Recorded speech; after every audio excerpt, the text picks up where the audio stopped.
In a world full of monsters that strike fear into those who see them, Marin, our main character, fights an orc with a party, and together, they kill the creature.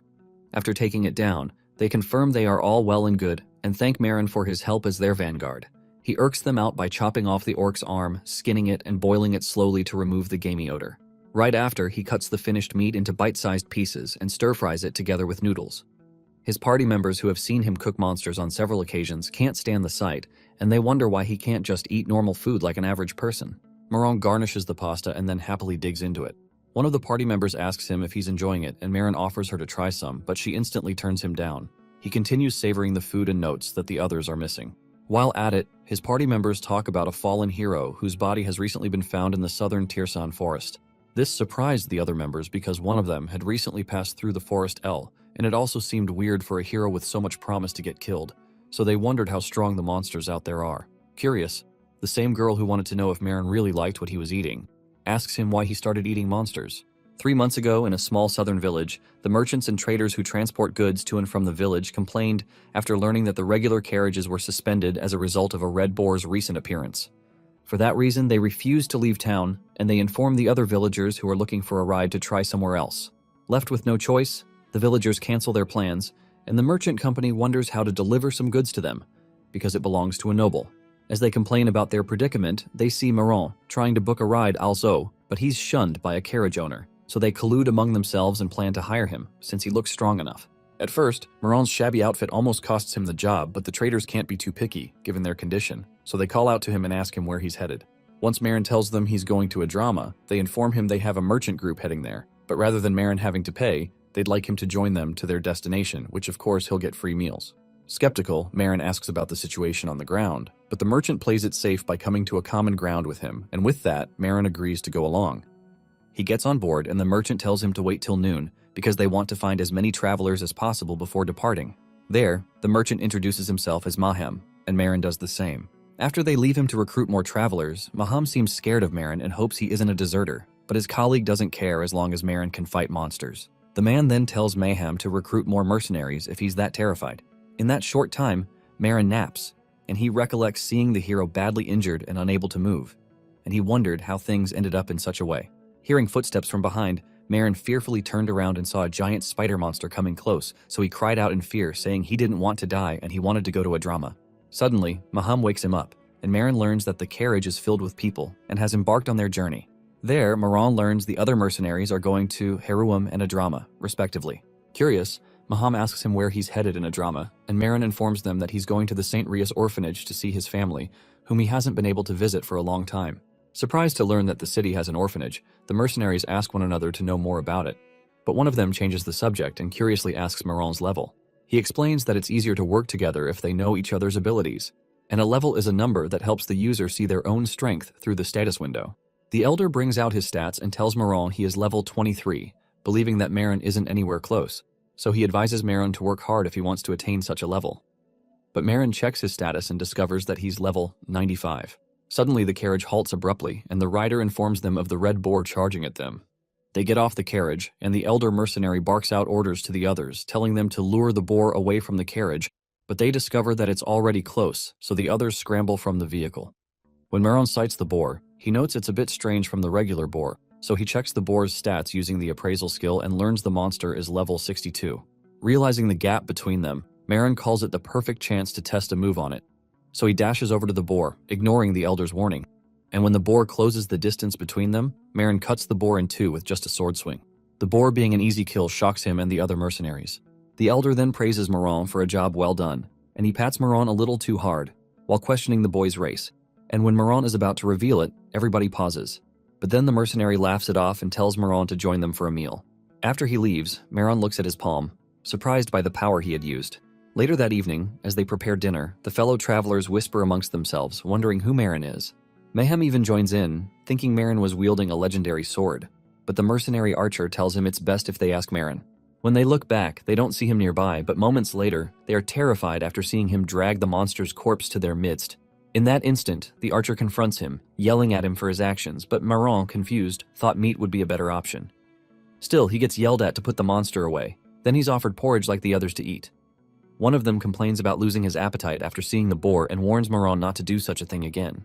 Maron then tries the porridge, but it tastes so horrible that he ends up pissing off the archer when he complains about it. There, she explains to him how it's better than nothing, and warns him about the monster's meat, saying even though Maron can choose to ignore how gross the meat looks, it might be poisonous. She then shows him the group tying up the corpse and preparing to burn it. Recalling that Marin is heading to a drama, Archer advises him to eat up to save energy since their journey is still quite far.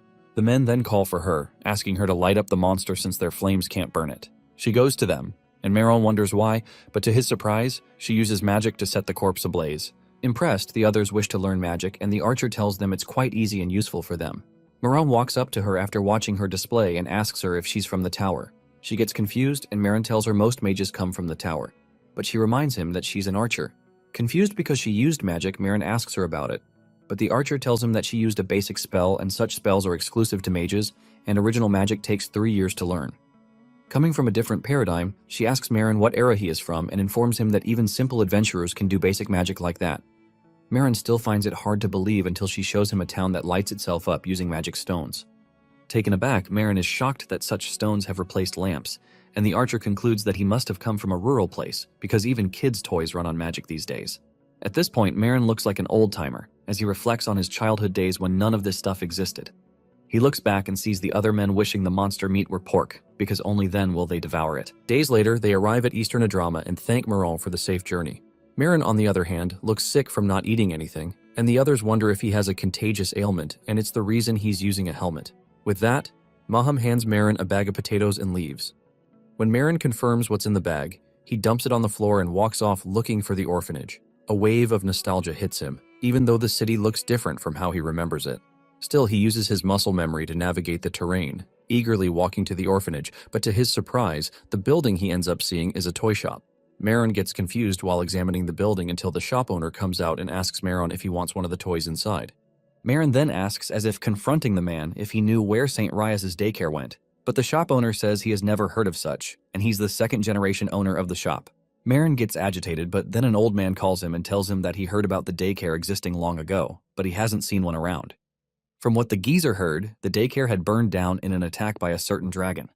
From what Maron can remember about his previous life is that it wasn't remarkable and very bland, but at the moment of his passing, the warmth he felt was from the dinner table surrounded by family members who passed before him. The next time Maron opened his eyes after passing was in St. Rias daycare. He saw a fish toy right above his head, and he was surprised to learn that he had reincarnated. There, the sister carried him and welcomed Marin to the nursery, saying he's a part of the family henceforth. That was Marin's memory of the current world, and it was at the orphanage that he felt the warmth of family he thought he would never feel again.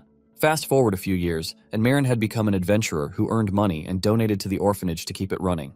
The old sister, who took care of him, would tell him not to push himself too hard for their sake, but Marin would brush her off and tell her he was doing it because he wanted the kids at the orphanage to eat good food. He then promised to come back soon since his next mission was to fight some goblins in the south. She heard him out, but then made him promise to return so that he would get to try his favorite berry pie. Currently, a sister leads him to a grave that was built to honor the nursery victims of the dragon's attack. While noting that no one had visited the grave in a long time, she tries asking Marin about his relationship with them, but she is surprised when he kneels before the grave tree, so she excuses herself. There, Marin, in despair, reaches out to the tombstone and remembers how he failed to keep his promise. At the same time, he wonders if he would have been able to change their fates if he were present during the dragon's rampage. Rain falls, but Maron remains kneeling by the grave. Days later, the sister checks on him, noting that he must be in great pain for him to remain at the grave, so she throws him a loaf of bread, and when he bites it, he notes that it tastes awful, so he throws up. Realizing that he can't eat the normal food people are eating, Marin notes that his current condition is abnormal. There he remains crouched and notes that not only can he not satisfy his hunger, but he also lost his family again. Now that he's back to living such a miserable life, he wonders if maybe there's no point to living. Suddenly, he perceives a rich aroma which is different from normal meat. So he leaves the temple and goes to the alleyway, following the aroma. There he sees and hears two people discussing while burning monster meat. One of them, who is on the edge, complains about how they can be fined if discovered for burning such meat in the castle grounds. This is because it smells so identical to normal meat, and they do not know what would happen if a normal person tried it. While the two bicker back and forth, Marin snatches some of the burnt leftovers and runs off to the temple's graveyard. There, he cuts a piece of the meat and tries it. To his surprise, it doesn't taste awful, and this time around, his stomach can take it, so he digs into the meat, and by the time he finishes the piece with him, he grabs the main one and continues stuffing it into his mouth. He goes on and on till he eventually bites his arm without knowing. When he sees the hand bleeding, Marin falls to the ground and sobs, apologizing to his dead family for being the one to survive amongst them.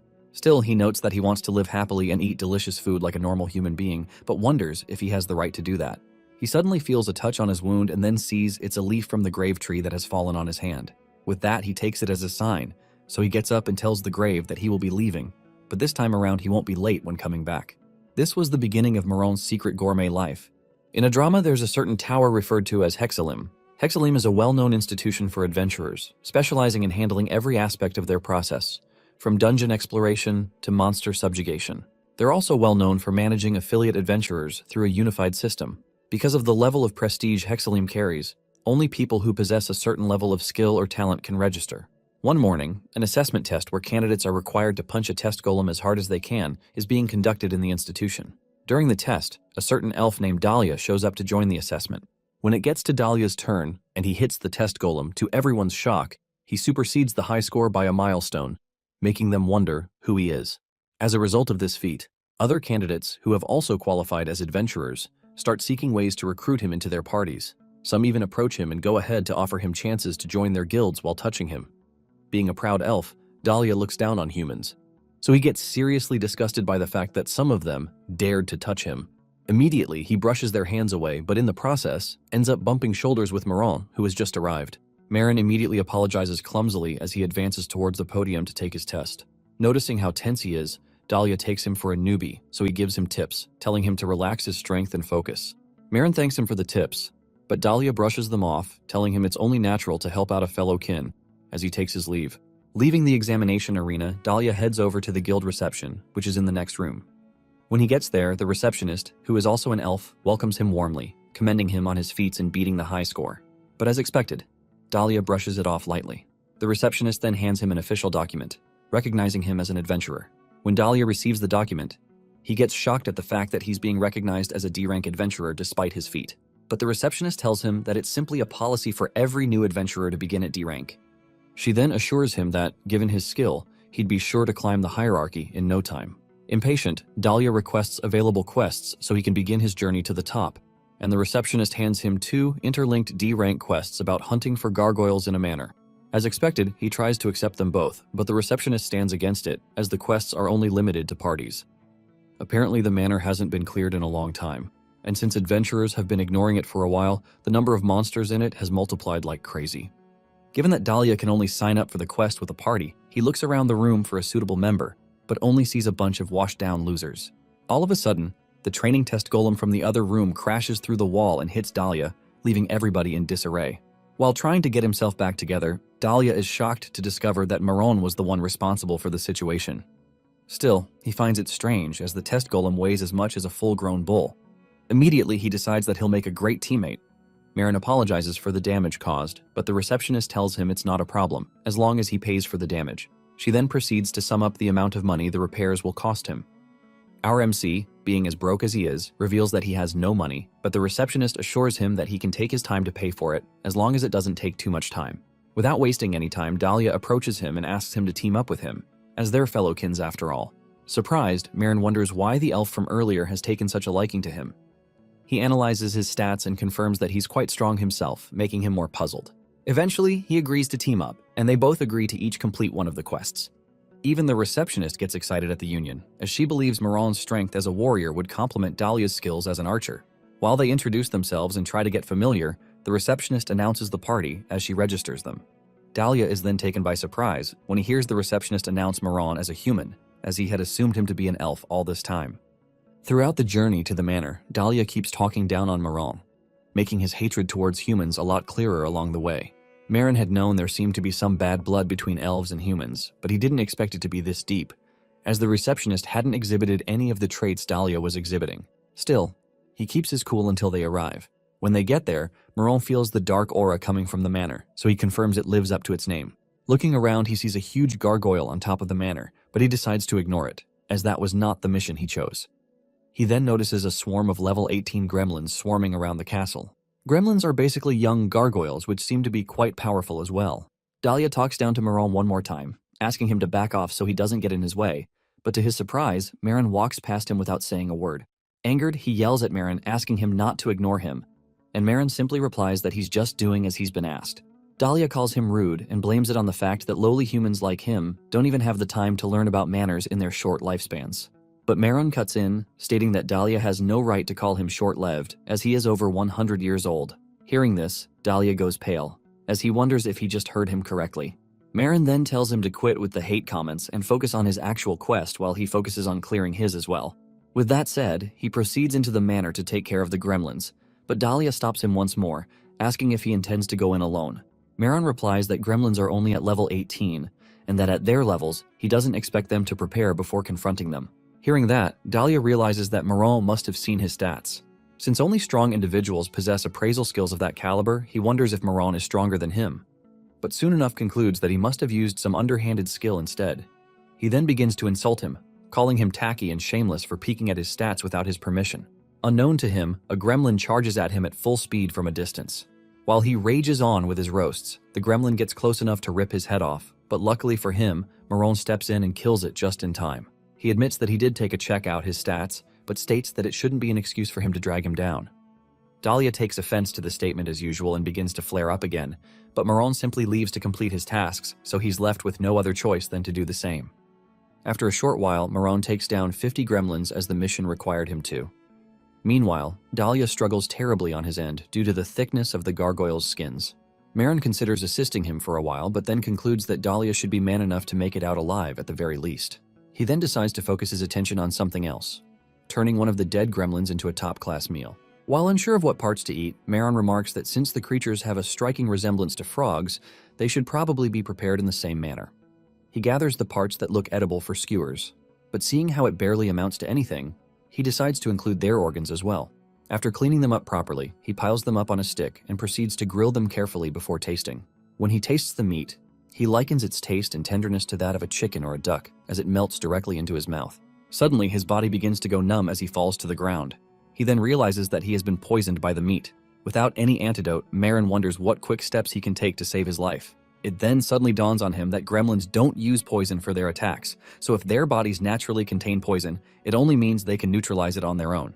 Immediately, he digs into another gremlin corpse and locates its liver, as it is most likely the organ responsible for the neutralization. He then decides to gamble his life on this piece of information he just discovered. After eating the gremlin's liver, Marin checks his status window and confirms that the poison has been successfully neutralized. Relieved, Marin sits upright and thanks his stars for surviving the ordeal. Realizing that people have more reasons to avoid eating monster meat other than its disgusting look, he suggests researching antidotes on the side. However, Dahlia interrupts his fun time and demands an explanation. Seeing Marin eating gremlin remains, Dahlia's opinion of humans sinks even lower, and he asks Marin how he consumes something so disgusting with a straight face. Marin recalls that elves are vegetarians and immediately tells him not to mock what aligns with other people's palates.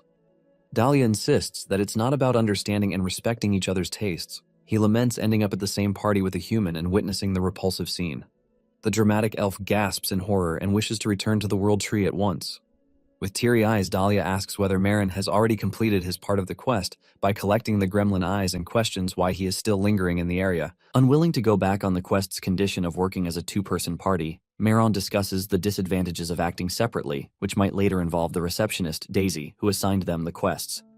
Dahlia still insists on taking the risk rather than receiving help from any human, but Marin has other plans. He decides to help Dahlia take down the gargoyles and quickly finish the quest. Before Dahlia can react, Marin hits his sword on a pot while claiming that he used to be a shield soldier. This loud noise activates his taunt skill, which draws the nearby monster's attention to him. Instantly, the skill's effect reaches the gremlins and gargoyles close by, but Dahlia stares at him in confusion, wondering what banging a pot has to do with being a shield soldier. Moments later, he sees loads of monsters rushing toward them, and his jaw drops in disbelief. Dahlia then realizes that Marin is using the most iconic aggro skill called Provoke.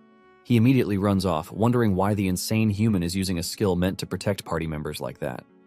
On the other hand, Marin wonders why the skill is always that effective, but then throws the pot down and decides that it doesn't matter.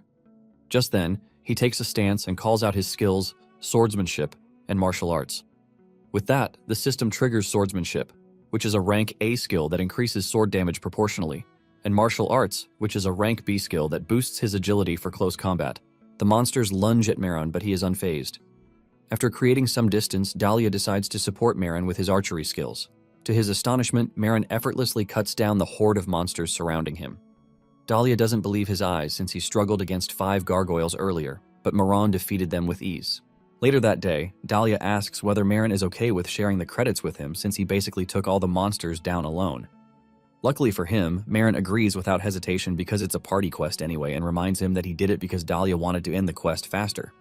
Suddenly, Dahlia's ears twitch, and he hurriedly looks around asking Maron if he heard anything. While he traces the sound's source, Marin thinks about the way the elf's ears moved and finds it intriguing.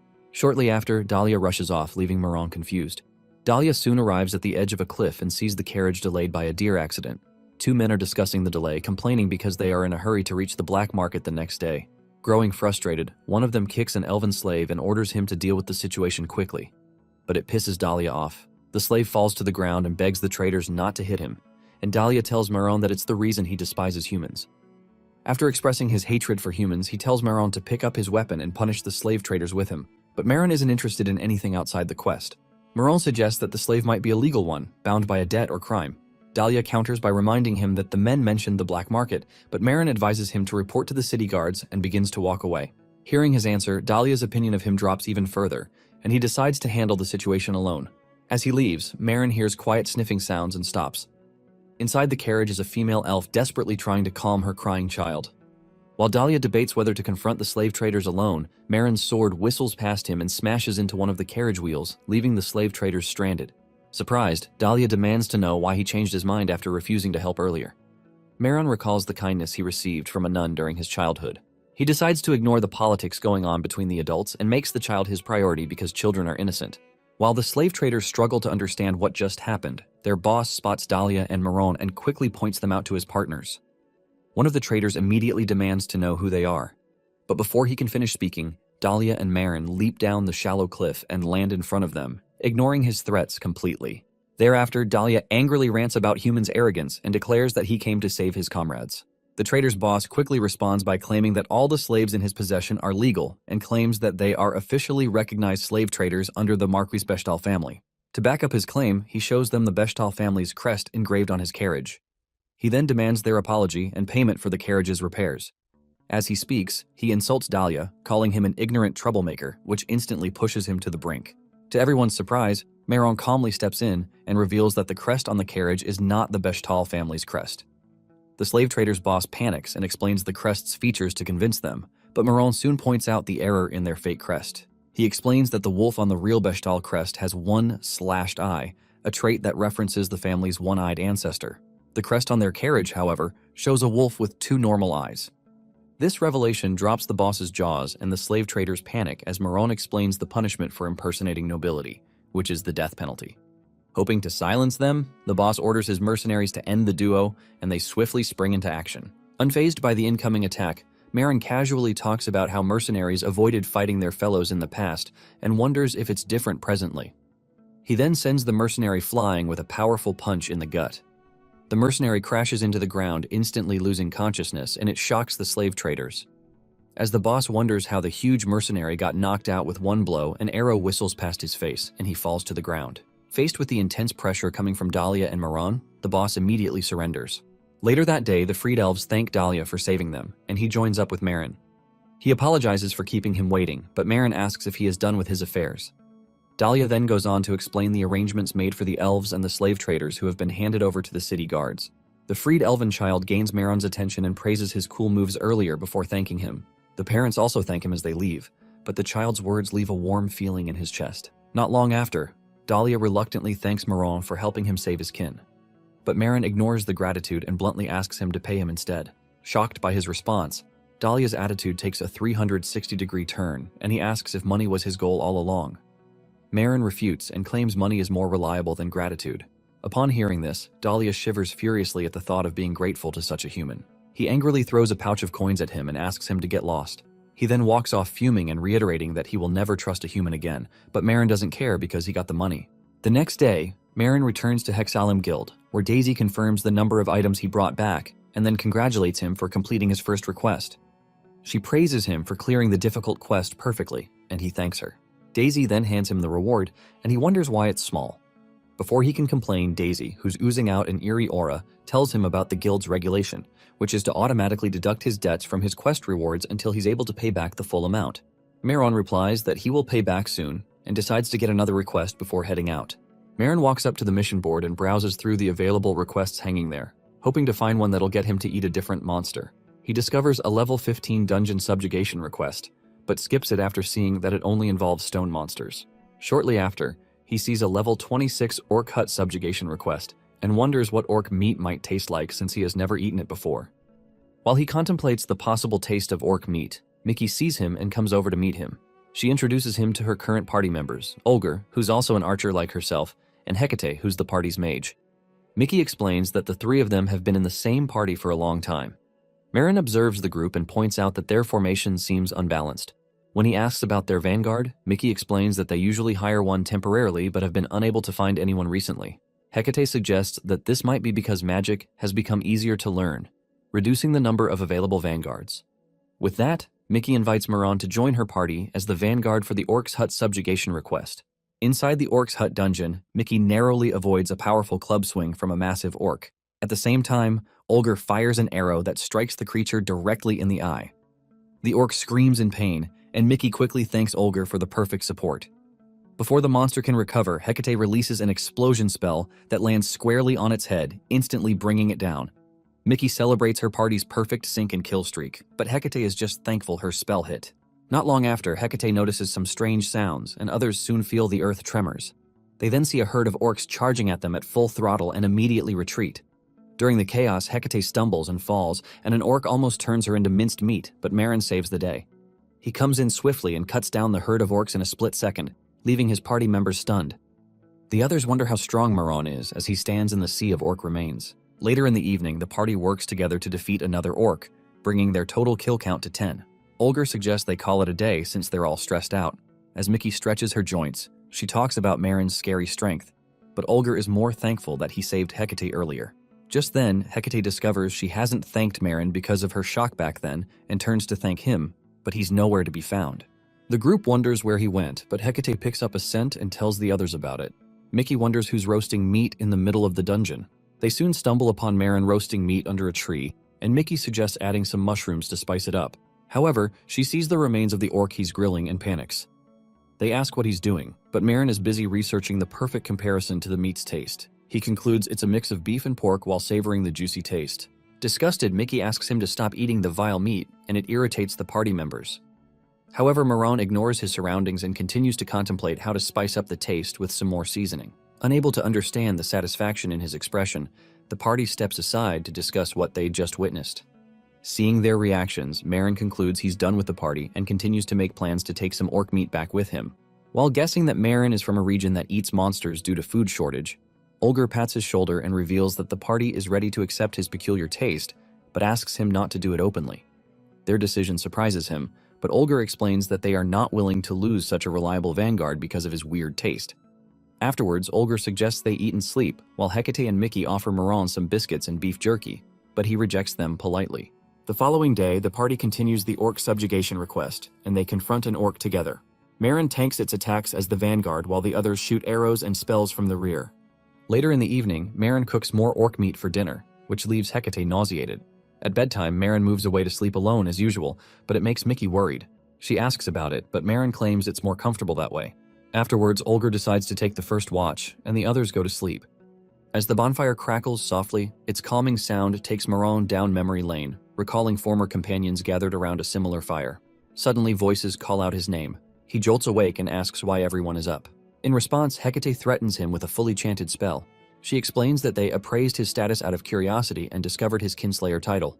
With the crystal in Mickey's hand, the status window partially shows some of Maron's stats, leaving some details locked. Seeing that he has been exposed, Marin reflects on the kinslayer title, which is given to a cold-blooded person who has taken down over 100 of their own race. In addition, this title also increases the person's attack power by 5% whenever he's up against someone in his own race. As Mickey shivers in horror, she says they can't overlook the fact that he has killed over 100 people. Seeing that he easily joined their guild, Olger guesses he doesn't have a criminal record, and they continue to press him for an explanation. Maron apologizes but doesn't say more, and Olger asks him to leave the party since he can't trust a murderer. To their surprise, Marin accepts, picks up his bag, and leaves. 100 years ago, in southern Tierson Forest, a group of goblins charged at a mercenary group, but they easily defeated the monsters. The leader praised the archer's skill and the group chatted for a bit. She then turned to Marin, referring to him as Charlotte, and asked about the subjugation proofs organization he was working on. Marin confirmed it and asked that they move on. As they moved forward, they had some more chit-chat and soon wondered why there were fewer goblins there compared to the request's info. Marin guessed it was because they were at the dungeon's entrance but realized that he was being ignored. He wondered if they couldn't hear his voice and tried to reach out to them, but the party members suddenly turned their gaze toward him with an intense killing aura. As their blood-red eyes glared at him, they asked why he did that to them and survived alone. Suddenly, Marin jolts awake from the nightmare in his room and looks out the window. Moments later, he arrives at the guild building, but the other adventurers talk behind him, bringing up the rumors and some other made-up stories tailored to suit their palates. Seeing that people are blowing the rumors out of proportion, he decides to ignore them and meets Daisy. However, she informs him of his promotion to rank C and hands him the certificate. He notes that he hasn't taken the promotion exam, but Daisy tells him the exam was abolished some years back and explains how promotion works now. Apparently, a person's rank automatically increases when his ability is recognized. While thinking about the recent trends and changes, unlike the old days, Marin asks if he can take on rank C requests immediately, and she shows the available ones. With the increase in request options, Marin sees a level 30 Harpy's Nest request, which is to procure harpy feathers. However, the monster meat enthusiast thinks about how harpy meat will taste and compares its shape to chicken. Out of nowhere, Dahlia interrupts his supposed strategic planning and talks about the rumors flying around. While ignoring him, Marin accepts the harpy's request, and it pisses Dahlia off. He angrily tells Marin not to ignore him because they reached out to him out of kindness. Marin briefly wonders why he used we instead of I, but a female beastman suddenly interrupts them, asking Dahlia if he's the human he talked about. Dahlia then introduces her as the leader of the new party he joined, and the beastman introduces herself as Imitar, speaking with strange, cat-like mannerisms at the end of her sentences.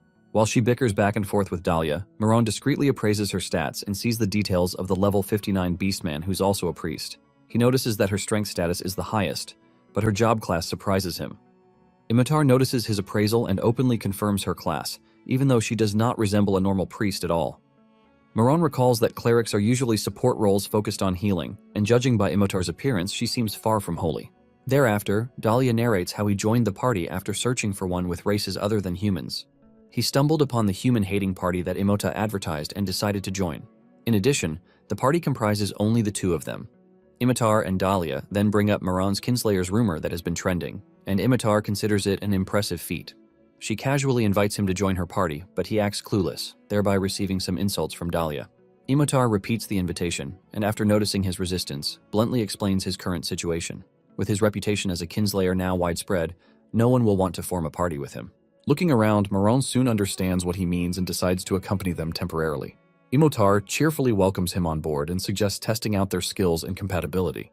Confused, Manor wonders what she's implying, and she points at the Harpy dungeon request. Upon arrival at the dungeon, some Harpies charge at them, and the trio decides to start with the small fries. Marin takes the vanguard position, but thinks about how flying monsters are a pain to deal with as a shielder. While he thinks of a way to reach them, some Harpy corpses drop, and he immediately understands the importance of archers. Dahlia, who's feeling high and mighty as he shoots down the Harpies, claims he won't let a human steal his prey this time. Not long after, Imitar suddenly tells Marin to ready his shield, and she swiftly uses him as a platform to jump. She leaps into the air and takes down the last Harpy. Thereafter, she praises his reaction speed, and he realizes that fighting alongside comrades isn't all that bad. While Imitar comments on their sync and Dahlia suggests rest after some more cleanup, Marin notices a cute creature there and wonders what it is.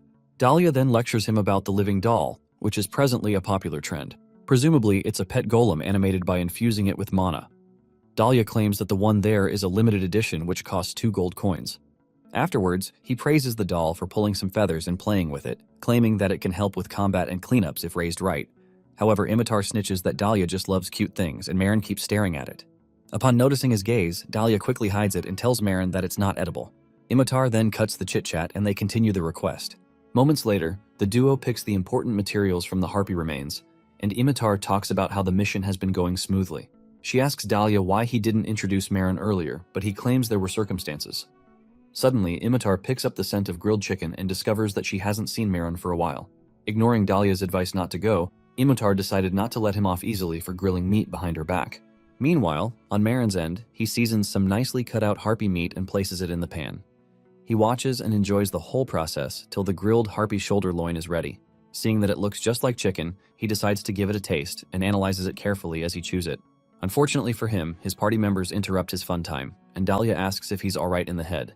He apologizes for eating without them and invites them to join him, but the duo falls to their knees in lamentation for witnessing such blasphemous deeds. Marin tries to justify his actions, claiming that the harpies are completely different from humans, but the duo isn't buying into it. Soon after, the sweet scent and appearance of the meat begin to entice Imitar, but she holds herself back.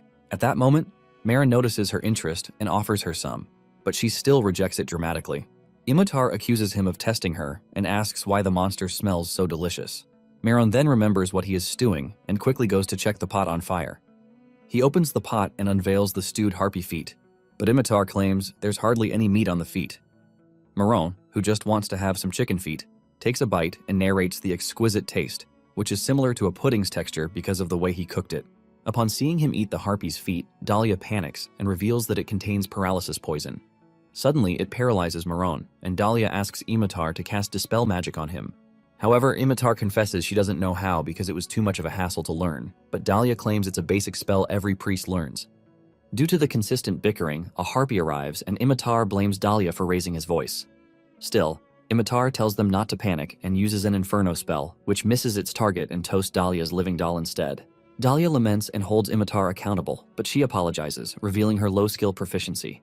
She promises to get Dahlia a new one, but Dahlia claims it's a limited edition and continues to rant about the grudge he'll hold for the next 100 years. Later that day, the trio returns to the guild hall to cash in their rewards while looking tired. Daisy confirms the important materials and asks them to dispose of the harpy meat. Afterwards, Dahlia talks about her mental exhaustion, but Imitar asks again if Dahlia really doesn't want her to procure another living doll to replace the former. Shortly after, Imitar notices the harpy's feet with Maron and questions him about it, but he's not ready to let it go to waste after dressing it. Rather than carrying it around like that, Imitar tells him about the storage feature in the system. Apparently, it's a different dimension created with spatial magic where users can store items. Just then, Marin remembers the storage and opens his own while wondering why he was doing something as stupid as carrying heavy loads in a backpack. He wonders when he forgot something that important and thinks about his mental state. However, Imitar calls his attention, and after talking about their team's chemistry, suggests forming an official party with them. After hearing the suggestion, Marin thinks about forming a party with human haters, but before he can reply, Imitar celebrates and runs off to register their official party, leaving the other two speechless. Thereafter, Dahlia accepts him as a teammate and he decides to join the party. Afterwards, Dahlia looks forward to working with him, and his words trigger the memories of Marin's former party from the past. Not long after, Imitar returns with the paperwork and shows them the name she picked. The other two read the disappointing name, Totally Chaotic Party, and Dahlia complains about it, but Imitar stands by her decision as the party leader. Dahlia then asks why she chose the name, and Imitar recalls hearing Marin say it in the Harpy dungeon. Dahlia laments dramatically because of the absurd name that'll be attached to her achievements moving forward. On the other hand, Marin is fine with any name and decides to grill the leftover harpy meat in his room. Before he leaves, Imitar ropes him into joining them for their party celebration, where they spend the reward. That night, the trio sits at the pub to party, but Dahlia still hasn't come to terms with the party's name. Imitar tells her to forget about it since she already submitted the name, but they bicker back and forth about it. Meanwhile, Marin notices the tasty meal on their table and gives it a try, but it irritates him. Soon after, Imitar explains the party's main goal, which is to reach rank A as quickly as possible. Marin questions the reason behind such a goal, and Dahlia responds that everyone has their reason before narrating how promotion from rank B to A works. According to her, the content of the promotion exam is a complete mystery, and the promotion is an accomplishment only true guild-approved elites can reach. Imitar then speaks up and reveals her personal reason. She explains that her younger brothers are still enslaved, and she plans to earn enough money to buy their freedom. Presumably, the slave master promised to sell their status to her without touching them for 3 years, or selling them off before then. She then talks about how her entire family was enslaved during the revolution, but Marin is clueless about the event, which surprises both Imitar and Dahlia. Dahlia then explains the history to him. For centuries, humans enslaved other races, capturing them and selling them for profit. Elves were valued for their rarity and beauty, dwarves for their skills and strong work ethic, and beastkin were treated no differently from animals. Imitar goes on to explain how her family was captured and imprisoned.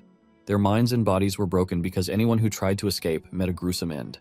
When the other races could no longer endure the suffering, they allied to fight back against the humans, and it marked the beginning of the revolution. Since the humans had a lot to lose in the war, they agreed to the other races' demand to abolish slavery and signed the agreement. This pact made the trafficking of other races illegal and forced humans to accept the boundaries of the other races. Dahlia adds that the pact allowed the other races to leave hiding and live openly again, including becoming adventurers. Imitar confirms this and says she became an adventurer the moment she gained her freedom to earn money. After hearing everything, Marin admits that he was unaware of the pact and then asks Dahlia why he is aiming for rank A. Dahlia replies that he wants to become the elder of the forest he grew up in. In addition, her family has been taking on the role, but the responsibility is forced on the eldest child. However, his older sister doesn't want the role, so Dahlia agreed with the elders.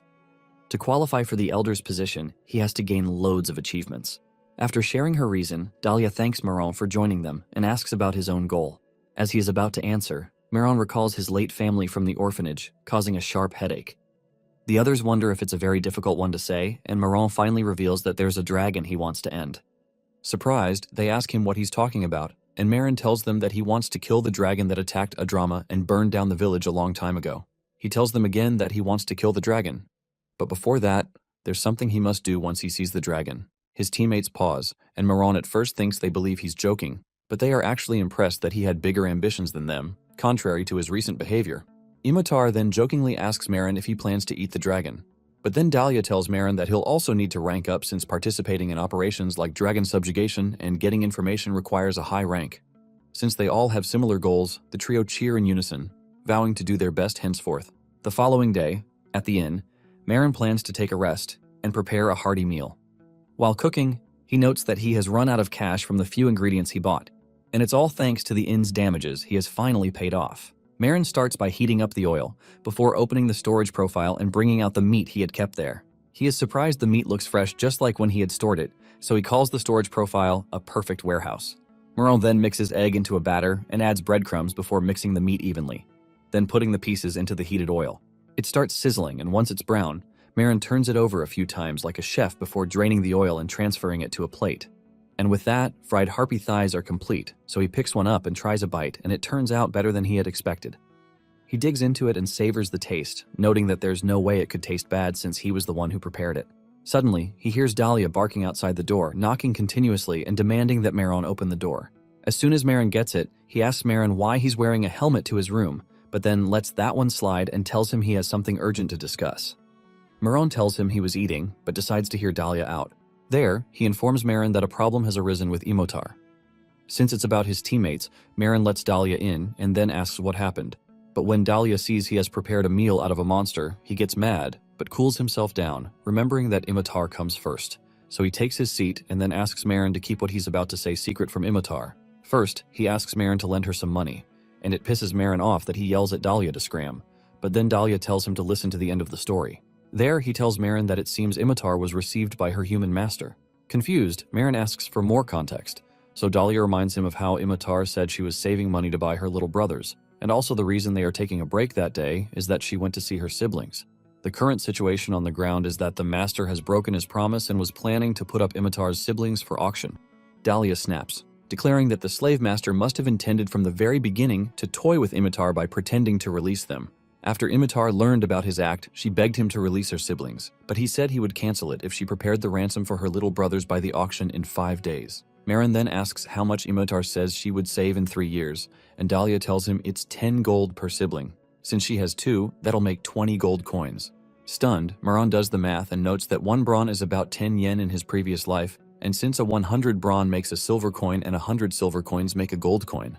An ordinary adventurer needs 2 gold coins to live for a month, so 20 gold means about 2 million yen. He wonders where Imotar plans to get such a huge amount in 5 days. Dahlia continues with his narration, noting that he didn't want to spread the rumors, but Imitar begged him to save her little brothers. Marin realizes that's why Dahlia came to borrow money, and Dahlia admits that he can't ignore problems related to slavery since other minority races are also his kin's brethren.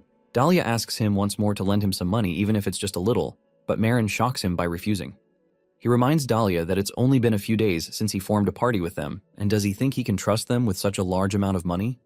In reality, Marin doesn't have that much money, but he still acts adamant towards Dahlia. He remembers that he is a money-driven person, so he tries to manipulate him by saying that Imitar's siblings are children who just started walking. Marin gets pissed immediately after seeing through Dahlia's ploy, but he tells him he's stating facts. Marin then asks what's in it for him if he lends him the money, and Dahlia offers to pay back double the money with interest. But Marin says they might just run off till he dies. After all, his lifespan is short. Dahlia feels countered, so he pauses a bit before asking Marin to lend him his ear. He then whispers if he has the wind attribute among his aptitude attributes, but he whispers back that he doesn't. He's then confused, wondering why they are whispering to each other. In their world, aptitude attributes, as long as one has the intelligence status, they can use all types of magic. Just as the name suggests, it indicates which element is suitable for one's needs. Magic related to one's aptitude attributes consumes less mana but has increased power. They are mostly given at birth, and most people are born with one type of attribute. Once in a while, there are geniuses born with 2 or more aptitudes, and most of the wizards who made their mark in history fall into the category. Left with no choice, Dahlia tells Marin that if he helps him with the case, then he will grant him the spirit blessings, which is the wind attribute. Marin thinks about it and stays quiet, so Dahlia assumes that he wants more. But Marin tells him that it isn't something anyone can do, so he asks one more time if Dahlia can do such a thing, and he instantly swears on the name of the forest. And with that, Marin agrees, and they head out. Outside the inn, Dahlia asks Marin how he plans to acquire the money, since 20 gold coins is no small sum, so Marin suggests they sell the byproducts obtained from poaching monsters in high-level dungeons on the black market. Dahlia immediately refuses and reminds him that it's forbidden to enter dungeons that don't match one's guild-assigned rank without permission. Marin then asks how they are supposed to come up with such a sum in a short period. But Dahlia insists that illegal activities are far too dangerous. The reason is that quests issued by the guild are assigned a rank corresponding to the adventurer, and accepting quests that don't match one's rank is strictly prohibited. If one gets caught breaking such rules and entering an unranked dungeon, they will be penalized by being asked to pay a huge fine and being temporarily banned from accepting quests. Marin realizes that it'll take too much time to get to high-level dungeons because they are usually far from the city. Just by traveling alone, one can spend close to 3 to 4 days. As he contemplates, he asks Dahlia how he plans to get the money, and he tells Marin that he once thought about asking for help from the families in Hyungnim, but he had already received an extended repayment period until Imotar's release. And since he had no means of repayment, he plans to use the little money he's gathered for his adventurer activities. Dahlia learns Marin doesn't have any savings and recalls they both became adventurers on the same day. So he asks Marin what valuables he has that can be sold for money. Marin opens his storage and checks through his items. There, he sees a pair of earrings and notes that it's the most valuable. With that, they disperse to gather as much money as they can in the meantime. Later that evening, Marin visits a shop that deals in selling monster bones to organs. There, he shows the shopkeeper the earrings, and at first glance, the man tells Marin that he should have gone to the jewelry store, but then he is stunned when he learns that the earring pair are fragments or the Pleiades, an item that can't be obtained any longer since the dungeon that yielded it disappeared. Curious, the man asks Marin where he got it from, and Marin tells him that an old comrade gave it to him. Days later, at the slave master's villa, Imotar stays on all fours and watches her slave master talk down on her, reminding her it's pointless to act violently. He informs her that the 3 years he granted her were nothing more than a whim. While the master behaves so domineeringly towards Imotar, she angrily maintains her composure, noting that she wants to instantly kill him and smash his irritating face. Suddenly, Dahlia calls for her, and when she looks back, Imotar sees not only Dahlia, but Marin right behind her. Embarrassed, she asks Dahlia why he brought Marin, and Dahlia explains that Marin helped him prepare the money. She gets mad, but Dahlia postpones their conversation, and Marin introduces them as Imotar's party members, announcing that they have prepared the requested amount of money, and they'll also pay Imotar's ransom themselves. As he offers the deal, Imotar hopes Marin won't act like other humans and use her situation as a weakness to bully her later. The man collects the purse and downplays their party, saying it should be impossible for them to possess such a large sum, unless they have brought him fake currency. He then brags about how he can't be easily fooled, but when he looks into the bag, he is shocked to see the real deal. Seeing the look on his face, Imotar asks him to release her siblings. The mischievous man agrees that the money is real, but then he voids the contract by stating that the deal was for her to earn the money by herself and not involve another party. Imotar tries to speak up, but Dahlia snaps and yells at the man to stop messing around. He reminds him that according to the slave's contract, if the slave's family cannot provide the ransom, they must be sold. He then asks if he's suggesting that a human will work before an elf. The man wonders if they are trying to delay and cheat, but then he asks his assistant to bring the documents. There, Imotar realizes that if Dahlia hadn't been around, then she would have been at the mercy of the slave master. The assistant then shows up with the documents and 2 little beast folk. Immediately they see Imotar. They rush to hug her, and she checks them to confirm they are unharmed. While they have their mini reunion, Marin observes the siblings and realizes that Dahlia was right about them being little kids. Maron sees how thin they are, and he gets pissed at the slave traders for starving the children. The slave master brings out the slave documents and tells them he will dispose of them. He rips it to shreds, believing it concludes their transaction, but Imitar burns the paper to shreds with her magic. The man announces the siblings' freedom, but tells Imitar that she's still his slave. He looks down on the party members, believing they are broke, so he asks them to leave.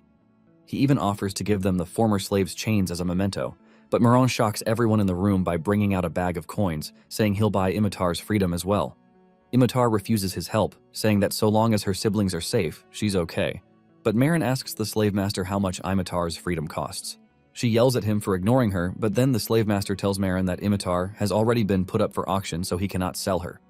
He informs them that Imitar is already on the market list, so canceling her will be tough, so he advises them to head to the auction themselves to buy her. Imitar yells that she doesn't know anything about it. Dahlia also yells at the slave master to shut up because he didn't believe that excuse.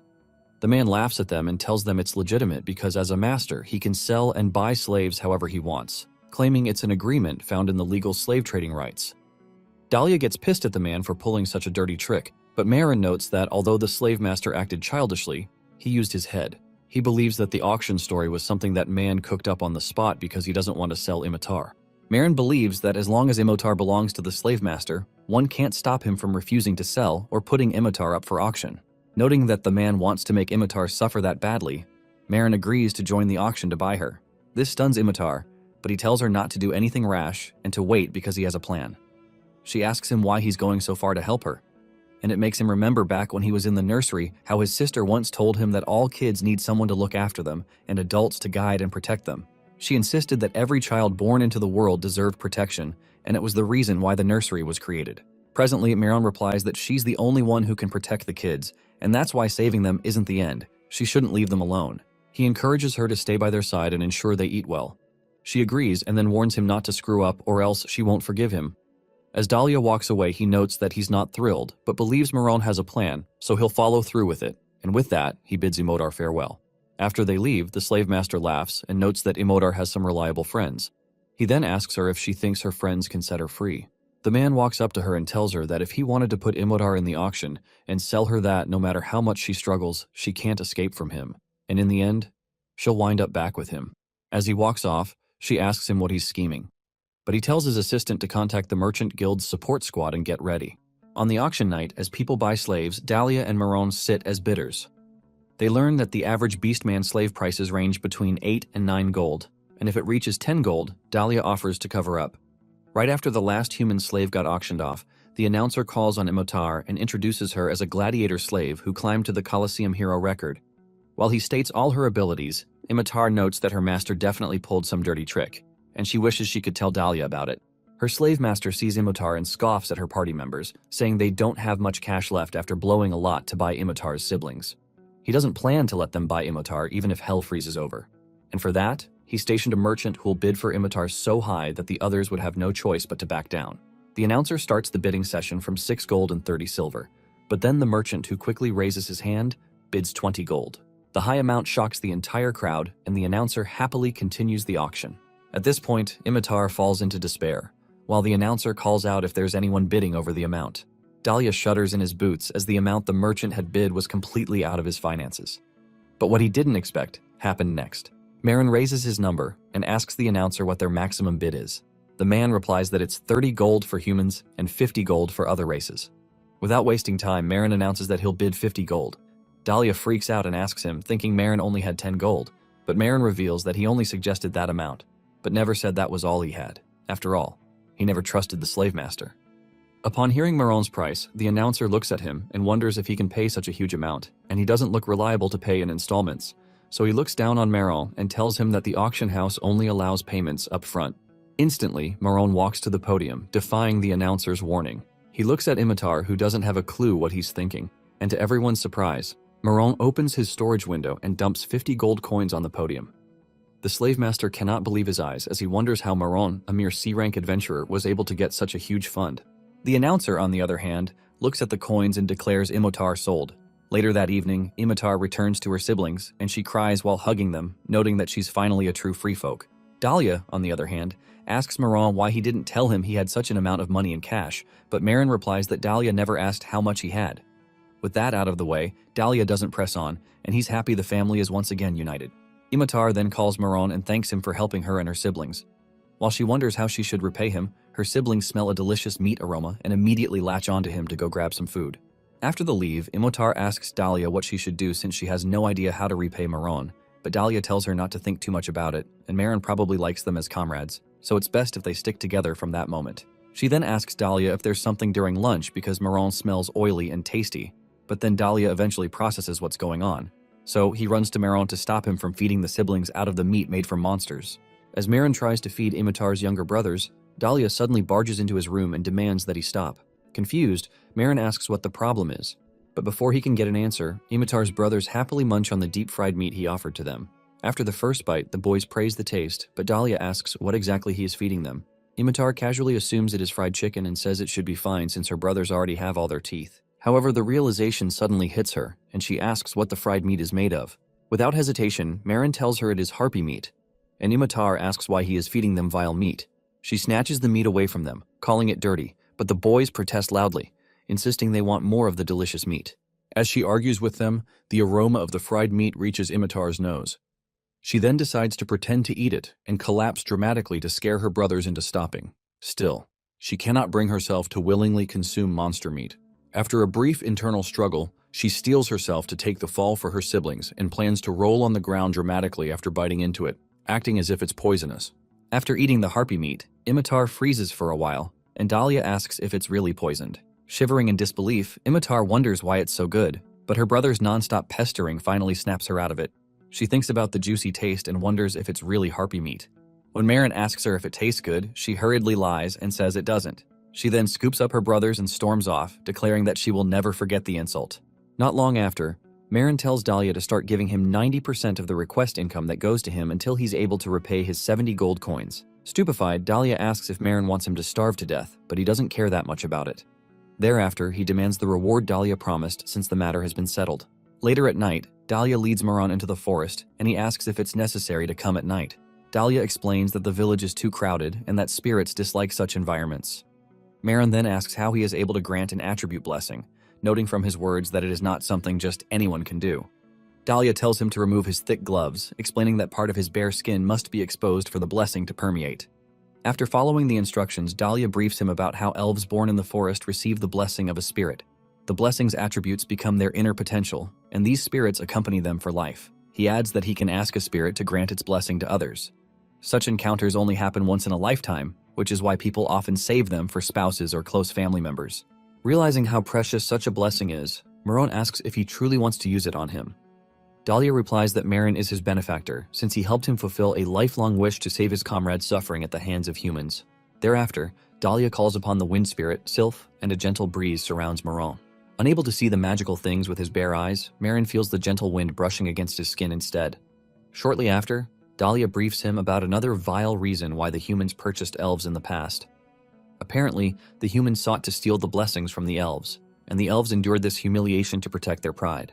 Dahlia adds that the elves' death rate increased after the pact was signed. Without wasting any time, Dahlia releases Sylph toward him, and it engulfs him, granting him another aptitude attribute. The newly added aptitude shocks Maron, but Dahlia quickly cuts off his thoughts and warns him not to misunderstand, claiming that he still has not forgiven him for being a filthy human. The next day, Maron joins his party members at the Hexalim Guild. Upon arrival, they inform him that they have found a babysitter for Imitar's brothers. Dahlia wonders aloud whether they can entrust the young boys to a human, but Imitar is pumped up to spend her first day as a free citizen. She then shows them the request she accepted, which is a level 20 Crystal Cave subjugation request.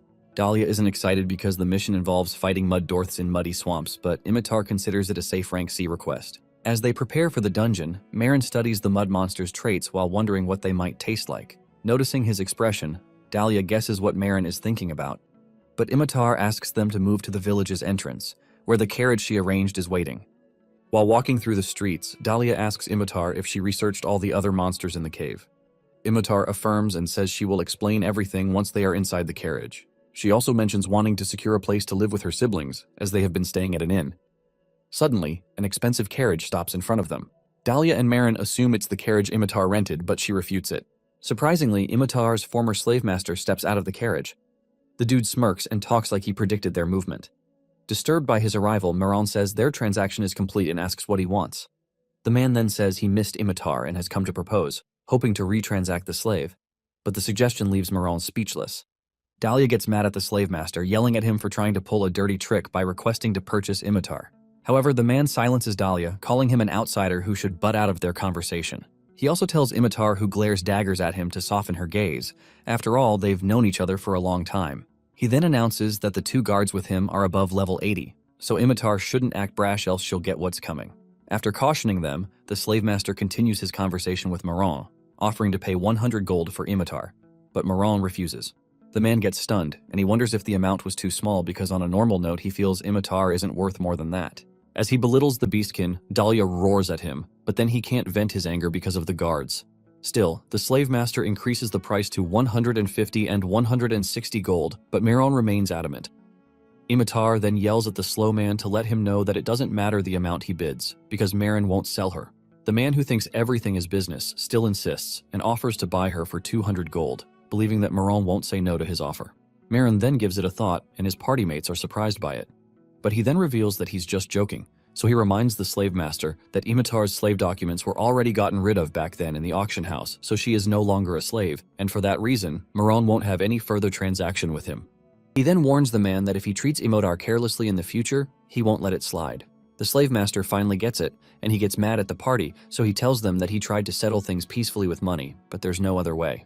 Imitar, who is brimming with anger, can no longer stomach it, so she hits the slave master squarely in the face, sending him flying. Angrily, she declares that she's no longer his slave, so he shouldn't talk down to her. One of the guards gets pissed at her and reaches for his weapon, but Maron appears right behind him and warns him not to do that. The guard is shocked because he didn't realize when Maron left his initial position without him being able to sense him, and in one move, Maron slams the guard's face to the ground. The other guard gets excited to fight, so he readies his spear to battle, but Maron picks up a rock and throws it at him. Immediately it hits the man. It sends him flying, knocking him out in that instant. Bewildered, the slave master tries to process what just happened since a single member of the C-rank party just took down 2 level 80 guards. He then asks Maron for his level, and Maron tells him he's level 95. The other 2 are surprised that Maron's level is that high. Then Imitar grabs the slave master by the head and tells him she's not done with him. He tries to talk her out of it, but gets what's coming for him. After Imitar pummels him for a while, Dahlia tells her it's time to go, or else they'll miss the carriage. She walks away happily with Dahlia and warns the slave master not to show itself ever again. The man who just got dog-walked crawls and vows to make them pay. But then he sees Maron standing before him, and Maron reveals how it took him a while to find a party because of the rumors of him being a murderer. He coldly tells the slave master that it's easier for him to crush a merchant guild than to search for a new party, so the man shouldn't mess with the party he just found. With one kick, he crashes the man's carriage and he calls it a warning before walking off. When the Chaos Party arrives at the cave, they fight the mud monster, and Dahlia informs them that the mud monsters are weak to flames, so they should light them up. He immediately regrets the decision because Imitar, the useless beast woman who sucks at controlling her flame magic, goes all out and nearly burns her friends to char, pissing Dahlia off in the process. As they argue, Maron grabs some chunks of the mud monster and thinks about eating it. Imitar warns him that she can't save him if he collapses, but Maron observes the goo and notes that it doesn't smell at all. Because of that, he takes a bite, believing it won't taste like dirt. But Maron has never been so off the mark than this. He regrets the decision and learns that not all monsters are edible. He then chooses to go for the leftover fried harpy he had kept in his store window, but Imitar sheepishly thanks him for saving her family, and she vows to repay him. Maron refuses her offer and reminds her that she has to feed her siblings, and this makes Dahlia question how Maron raised such a huge amount, and he hopes he didn't involve himself in something dangerous like he had warned him about earlier. Once Imitar hears Dahlia, she is shocked, but Maron tells them that he sold a keepsake from a former comrade.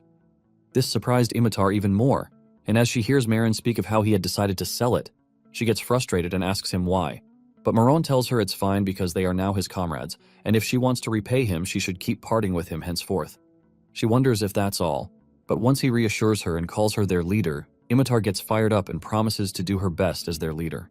Right after, she asks Maron if he's known Dahlia for a long time, for Dahlia to grant him a blessing, but Dahlia tells her that it's not much different from how long he's known her.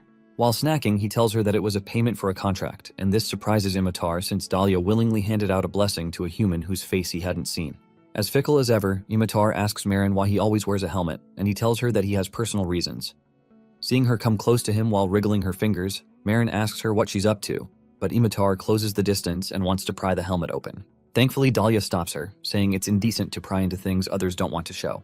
Dahlia then reprimands Marin for hiding his identity a lot, saying that Marin should also try to open up a little. After all, if one is interested in him, shows they want to be friends. Marin pauses and thinks about it, but all of a sudden an attack from nowhere hits him, and the others turn around and spot a monstrous chameleon using its crystal tail, so they kill it immediately. Right after, they check on him to see if he's alright and even suggest checking his face after seeing him bleed from the helmet slit used to see, so they assume he got struck by a crystal shard in the eye. Marin checks his vision and sees he can see properly, so he notes that he was simply grazed by the attack, so he tells them he's fine, but they refuse to believe him and yell at him to take off the helmet so they can check and treat the injury. Peradventure, his eye is injured. Imotar tells him they'll head to the temple to have it treated immediately, but when Marin sees her hand come close, he recounts how people screamed at him, calling him a monster when they saw his real face, and rejected his help, so he yells at Imotar not to touch him. Shocked by his reaction, they ask him if he doesn't want to show his face that badly, but he covers his face, cowering and muttering that they shouldn't look. Concerned, Dahlia tries to talk him out of it so they can check his wounds, but Marin remains adamant, insisting that he was simply grazed and he's fine. They still look worried, but then he reminds them of his level and logically explains how a crystal shard of such a low-level creature can't inflict a fatal wound on him. With that, he gets up, announcing he's fine, and tells them to continue the subjugation. Left with no choice, the party members accept, and Imotar casts a healing spell on his face before telling Maron to inform them if his condition gets worse. With that, they apologize for trying to force his helmet off, and he also apologizes for yelling at them. Hours later, they return to Hexalim to report the completion of their mission, but then the receptionist notices the weird atmosphere among the Chaos Party members, so she asks them what's up, but they brush her off. Imotar worriedly asks to ensure Maron is fine, and after he affirms, Dahlia suggests they take a day off to keep an eye on Marin's condition. Just then, as they are about to head back to the inn, someone storms into the guild, announcing an emergency. She holds a report and tells everyone that a new dungeon has been confirmed in the forest region on the border between Adrama and the capital. It is an open-type dungeon called the Dryad's Garden. Everyone is surprised by the announcement, but as the Chaos Party members conclude that the other girl party members will handle it, Marin suggests they join the subjugation. Surprised, they ask him if he's sure he doesn't need to rest, and he assures them he's fine, then reveals that there is something he'd like to test out. Moments later, many parties from the guild arrive at the new dungeon, and the Chaos Party isn't exempted. There, a rumor spread amongst them about how the party that first found the dungeon got hospitalized by the dungeon's bosses. Marin, on the other hand, notes that dryads are plant-type monsters, so he wonders if they'll taste like vegetables or pickles. Imotar and Dahlia read him like a book, and they are worried about their party's reputation if Marin eats monsters in front of the others. As if trying to cheer Dahlia up, Marin promises to cook him veggies out of the monster since elves are vegetarians, but Dahlia would rather pass. While the rumors about the monsters spread, someone shows up, confirming that there are two bosses. He introduces himself as Ankerman, the first hero, and assures them that everything will be fine. There, Marin finds the hero title odd, and it surprises Dahlia how outdated Marin is. So Dahlia informs him that heroes are people who hold the brave candidate title, and it's out of respect that people drop the candidate word attached to the title and call them heroes. Some people are anxious about the heroes because the very existence of heroes foreshadows the return of the Demon King. And when that time comes, the heroes will stand against the Demon King, and this is why the people respect them so much. Marin uses his appraisal skill on Anchorman, and he sees a lot of high stats, then lots of Labyrinth First Conqueror titles. Marin then informs Dahlia that he had once seen a hero, and Dahlia admits that there is more than one of them. He then informs Marin that of all the 5 heroes they've found so far, the second hero was killed, and the 4th hero died to monsters, meaning there are only 3 left. After some time, the parties begin their raid on the dungeon, and they are welcomed by lots of wasp monsters. There, the Chaos Party fights off the creatures and easily kills them. This impresses other parties, and Imotar has a smug look on her face, but Dahlia reminds her that they have work to do, which is protecting the main force who plan to kill the Dryads. A B-rank party tries its best to stall one of the Dryads from interfering while they wait for Anchorman to finish the other. The monster attacks the hero, but he evades the vines and then unleashes a barrage of cuts that chop off the Dryad into wood. Everyone who witnessed the attack praises Anchorman for going solo against the Dryad, believing they are left with one more to handle. But just then, the Dryad, still standing, mourns its dead comrade and lets out a shriek. The other adventurers do not pay it any heed, believing that Anchorman will butcher it too. But they are horrified when the Dryad attacks them with a lot of vines and emanates an aura so powerful that Maron realizes that they are in a dungeon where they were supposed to kill the 2 bosses at the same time. Marin uses appraisal, and he confirms that the enraged dryad has leveled up. He immediately warns Dahlia about the monster, and Anchorman informs the other parties about it. He warns them to fall back, stating that their levels are too low to face the boss, so he'll buy them time. As they run for their lives, some of them get caught by the vines and they all panic, leaving Anchorman to fight the dryad all alone. Meanwhile, the hero calls the subjugation team fools for following him blindly, without prior knowledge of the bosses, unlike him who had obtained information from the Thieves Guild beforehand. He had revealed some of the information about the monsters to the team to cause commotion, and eventually defeated the bosses by himself to get another title in the bag. As he prepares to fight the dryad, he is suddenly notified that he cannot use skills or weapon techniques for 10 minutes, meaning that he has been cursed by the monster. Just then, it latches its vine and yanks Anchorman off his feet before slamming him to the ground. Adamant, the hero tries to cut the vine latched to his feet, but the dryad swings and smacks him over and over, till he nearly passes out. Seeing this, the subjugation party quickly dashes for their lives, while noting that the subjugation has failed.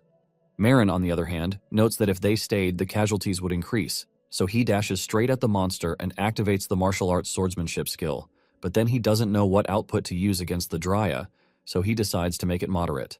As the monster claws down on a human, Marin pushes him aside and then unleashes a slash so fierce that it not only cuts the Dryad cleanly in two, but also the nearby trees. The saved fella is stunned when he sees Maron one-shotting the level 70 monster. The attack surprised not just the onlookers but also Maron, who had intended to keep it moderate. Seconds later, he is granted the title of the Conqueror of Dryad's Garden. While Marin doesn't know how to react since it's his first clear title he's had, compared to the hero, his teammates run to him and praise him for easily handling the Dryad using a flashy move. As he humbly tells them that he didn't plan on making it grand, the man he rescued earlier shows up and thanks Marin, and he's surprised by Marin's strength, which isn't justified by his party's rank. The others praise the party for defeating the wasps, making the subjugation easier, and also praise Marin for defeating the Dryad. Anchorman couldn't. A few seconds later, they start muttering about Marin's Kinslayer title and how it isn't safe to hang around him. Dahlia and Imotar are disgusted, so they talk some sense into the insensitive humans before sending them off. On the other side, a party worriedly checks on the hero, who looks displeased while trying to figure out how Maron defeated the Dryad so easily. Anchorman notes that he couldn't see Marin's level when he appraised him, and he's pissed at Maron, a mere C-rank adventurer, for stealing his dungeon first clear title, so he vows not to forget the incident. Later at the inn, Maron peels open some chestnuts he harvested from the Dryad, and he calls them high quality. So he peels off the outer shell and boils the chestnuts before adding them to a syrup made from heated sugar and coating the chestnuts evenly with the syrup. He closes the lid, lets it cook for a while, and by the time it's ready, Maron names the food after his alias. He then observes it before giving it a try, and he's completely taken aback by the flavor that he notes that there's no way he can eat something so good by himself. So later that night, he calls Dahlia to his room and offers him the chestnuts, since Dahlia is a vegetarian. But Dahlia is frustrated since Maron doesn't get the reason why he's been rejecting the food. Curious, he asks about Imotar, and Marin tells him that he couldn't give Imotar because she doesn't like sweets. Also, her brothers are asleep since it's midnight. Left with no choice, Dahlia picks up a cooked chestnut out of pity for Marin's efforts, only for him to try it out and discover how exquisite it tastes. Marin then asks him how it tastes, but Dahlia turns back at him, refusing to admit its lovely taste. Afterwards, Dahlia notes that the food captures the taste of autumn, and he learns that Marin has named it after him. Surprised, Dahlia wonders why Marin had named the food after himself, but Marin tells him it's the other way around, and says Dahlia has a sweet tooth. Dahlia doesn't argue and instead reveals that his mentor taught him how to control his appetite. And back in his forest, he couldn't eat much of the wild strawberries, which were the only sweet thing they had. There, Marin learns about how strict Dahlia's mentor is, and once Dahlia mentions her name, Rose, Marin grabs his hand and perfectly describes Rose. This surprises Dahlia as he wonders how Marin knows her. But rather than answering his questions, Marin asks Dahlia to take him to his home forest the following day. The next day, Marin arrives at the Great Asura Forest, located at the center of the continent. He notes that a long time ago, his mage party member had an elf best friend, and he once took a quest with her. Marin noted that the elf stood out to him because she used a spear which was unusual for her kind, but he never imagined she was Dahlia's mentor. As he walks towards the elves' borders, Marin, who had confirmed multiple times with Dahlia earlier, wonders if Rose won't remember him. When he gets to the borders, he spots Rose, who instantly analyzes his build, and it matches what Dahlia had told her earlier. So she tells Marin to give her his name. At first, Marin uses his alias, but then calls himself Charlotte, and he says long time no see. Rose smiles before laughing and saying she hasn't heard the name in ages. Then she asks him how he has been and how many years it been since they last saw each other. Relieved, Maron is glad that she still remembers, but to his surprise, she walks closer and points the spear at his neck, demanding who he is and asking why he is trying to trick her by pretending to be her old acquaintance. She admits that there was someone by the name Charlotte, but it was 100 years ago, which means there's no way such a human would still be alive. Unconvinced, Rose asks him to prove himself by telling her the nickname she used to call Charlotte. Maron pauses and recalls his first time partnering with Carlos. Back then, Carlos had witnessed his strength, and he wanted Maron to be a part of his party. But Maron had initially refused, but Carlos then convinced him through Rose that he'd get to meet other races. Interested, Maron stayed behind, and Carlos introduced Maron to Rose, and Maron shook hands with her. She considered his name long, so she chose to call him Char. Presently, Maron tells her the nickname, and she realizes that it's him in the flesh. She sizes him up and notes that he doesn't look old, contrary to most humans. But he clears her doubt away by reminding her of how Carlos hated her baked Madeleine and the stockpiled fan letters she'd often get from mercenaries. After confirming that Maron is the same person she remembers, she accepts and tells him to follow her because there's something she wants to confirm. When he gets to her cabin, she offers him some tea and apologizes, saying the place is just meant for her to use to sleep. There, Maron learns that she lives alone in the shack since it's easier for her to guard the forest entrance from there. After observing Rose, Maron notes that she hasn't changed at all after 100 years, and it's a common thing for elves. After Rose gets a no from Maron regarding taking off his helmet, she asks him to show her his hands, so he takes the gloves off, and she examines them, noting that he hasn't aged a bit. She tells him that it feels as if time has stopped for him compared to her. Curious, she asks him if Carlos hasn't aged just like him. But Maron quivers before informing her that Carlos and everyone else in their party are dead, and he's the only one left. Rose reasons logically and agrees with him, but then she reveals that she thought all of the party members had died. Back then, the only news she got about the party was from the occasional letters Carlos used to send her, but then he stopped sending replies, so she decided to wait, while assuming that Carlos was busy, until she heard that their party, Romantia, disappeared as they had evaporated 20 years later. Even though parties did go missing back then, it was very strange for Romantia since they were very strong, so rumors spread. At first, Rose didn't believe it and decided to wait it out, but too much time passed for her to keep holding on to hope, which was why she had concluded that they were all gone. Now, Rose is more shocked than happy to see him alive, so she curiously asks him how he lived for 100 years without aging at all. Maron then reminds her of the last time they had formed a party together, how they had killed Regina Aranea, the Spider Queen, and obtained the skill book known as Arachnophobia. Rose positively replies and recounts that she was the only one back then with appraisal magic, so she appraised the book for him.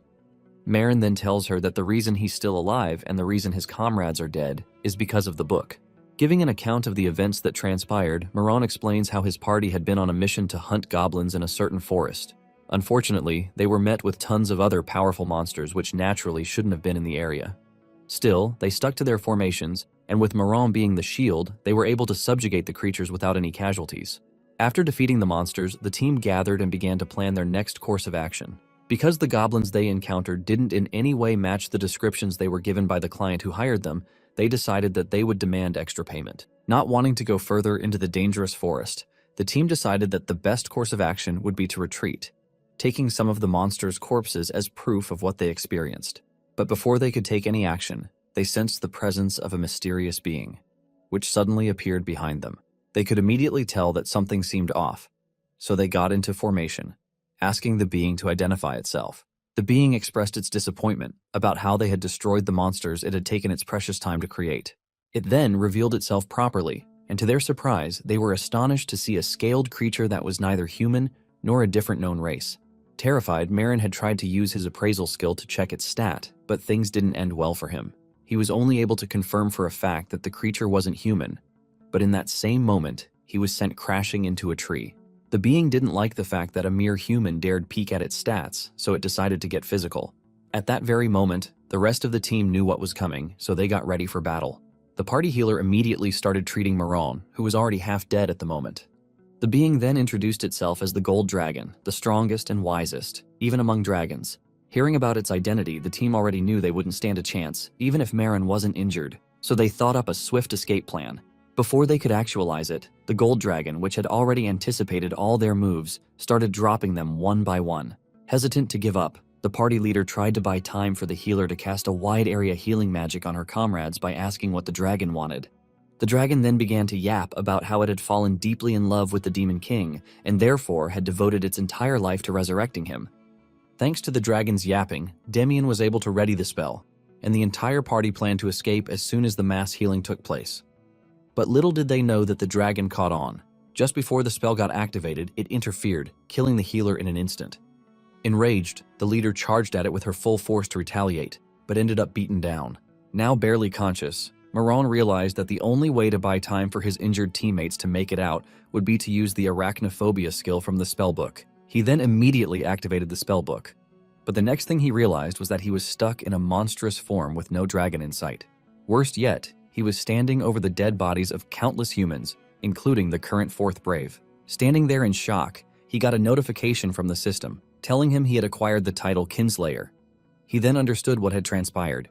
When he used the skill, he had transformed into a powerful spider monster and lost himself in the process, causing him to kill countless humans, including the comrades he tried to save. He was only able to regain consciousness because he came in contact with a status-cleansing purification stone that the 4th Brave had on. By the time he came back to his senses, roughly 100 years had already gone by. Marin breaks down completely while he narrates the events to Rose, but she assures him that it wasn't his fault and that he was simply trying to protect his teammates. Still, he apologizes for what he did, especially for murdering her best friend. He then explains that the reason he never takes his helmet off is that for the past 100 years, everyone who saw his face had totally freaked out, calling him a monster. He shares that he remembers canceling the skill, but still doesn't have the boldness to reveal his face to anyone, including himself. Rose answers, asking if he had ever told his comrades about it, but he answers that he can't bring himself to do so, as he believes it could be the end of their relationship. Still, she insists that he should show his face to them even before he shows it to himself, as what he's afraid of is not his face, but how people would react to it. She tells him she believes that if his teammates are able to accept him, no matter how he looks, then he'll be able to face his own appearance. Hearing her words, Maron still feels hesitant, as he doesn't know if he trusts them enough yet, but Rose assures him that it's okay. She asks why he changed his name from Charlotte, and Maron reveals the baked chestnuts, which he supposedly named himself after. He then explains that he changed his name because he was afraid his real name could be on a wanted poster. When she asks what he has been doing since he woke up, Maron tells her about how he decided to become an adventurer, as mercenary bands no longer exist. He then narrates his whole experience up until how he got to team up with Dahlia and Imitar. Impressed, Rose asks how Dahlia is doing and if he has gotten any better with the bow, and Marin assures her of the man her pupil has become. He then remarks about how her uptight personality has softened over the years, causing her to react awkwardly. With that being said, they say their goodbyes as Marin leaves. On his way back, Marin ponders Rose's words, as he wonders if he'll ever trust his teammates enough to reveal his face to them. When he arrives, he meets Imitar in a terrible mood as she rants about how Anchorman has been messing with her ever since he left. He offers them some chestnuts he had brought along, but they both turn them down, as they know where he got them. Imitar then begins her narration, rambling about how the hero had snatched all the quests she had tried to pick from the guild board, almost like he was trying to spite her on purpose. She narrates further that he had also gone around spreading false rumors about her violating guild rules, and that when she confronted him about it, he simply brushed it off as a mistake. Dahlia then adds that instead of returning to the capital where he works, the petty hero had followed them out here, trying to pick silly fights with them. Meanwhile, while they discuss, Imitar's brothers get drawn by the scent of the chestnuts, so they steal some and start eating them. When Imitar finds out, she tries to stop them, but they resist, claiming that they've never tasted something so divine. Marin suddenly brings up talk about the 2nd Brave, who was rumored to have been murdered, asking if there's a chance that it was done by Anchorman. But Dahlia replies that although Anchorman is petty, he doesn't seem like someone bold enough to do something like that. Besides, if he had that kind of power, he wouldn't have messed up that badly in the dungeon. He then makes mention of a particular underground rumor spreading about the hero's death. According to the rumor, the person responsible for the death of the 2nd Brave is none other than the 3rd. Hearing about the fact that the 2nd Brave was most likely killed by the 3rd, Maron gets completely shocked, as he never believed a Brave could be capable of such an atrocity. Dahlia further states that although it's only a rumor, there's a reason it's raising people's suspicions. According to him, on the day the 2nd Brave died, there was a huge thunderclap in the capital, which was quite strange because it was a clear day. Given the situation, the people were led to believe that the thunder was caused artificially, and the 3rd Brave happened to be a well-known master of lightning magic. He had been known as the kind of lunatic to electrocute anyone who slightly ticked him off, and for that reason, people kept their distance from him.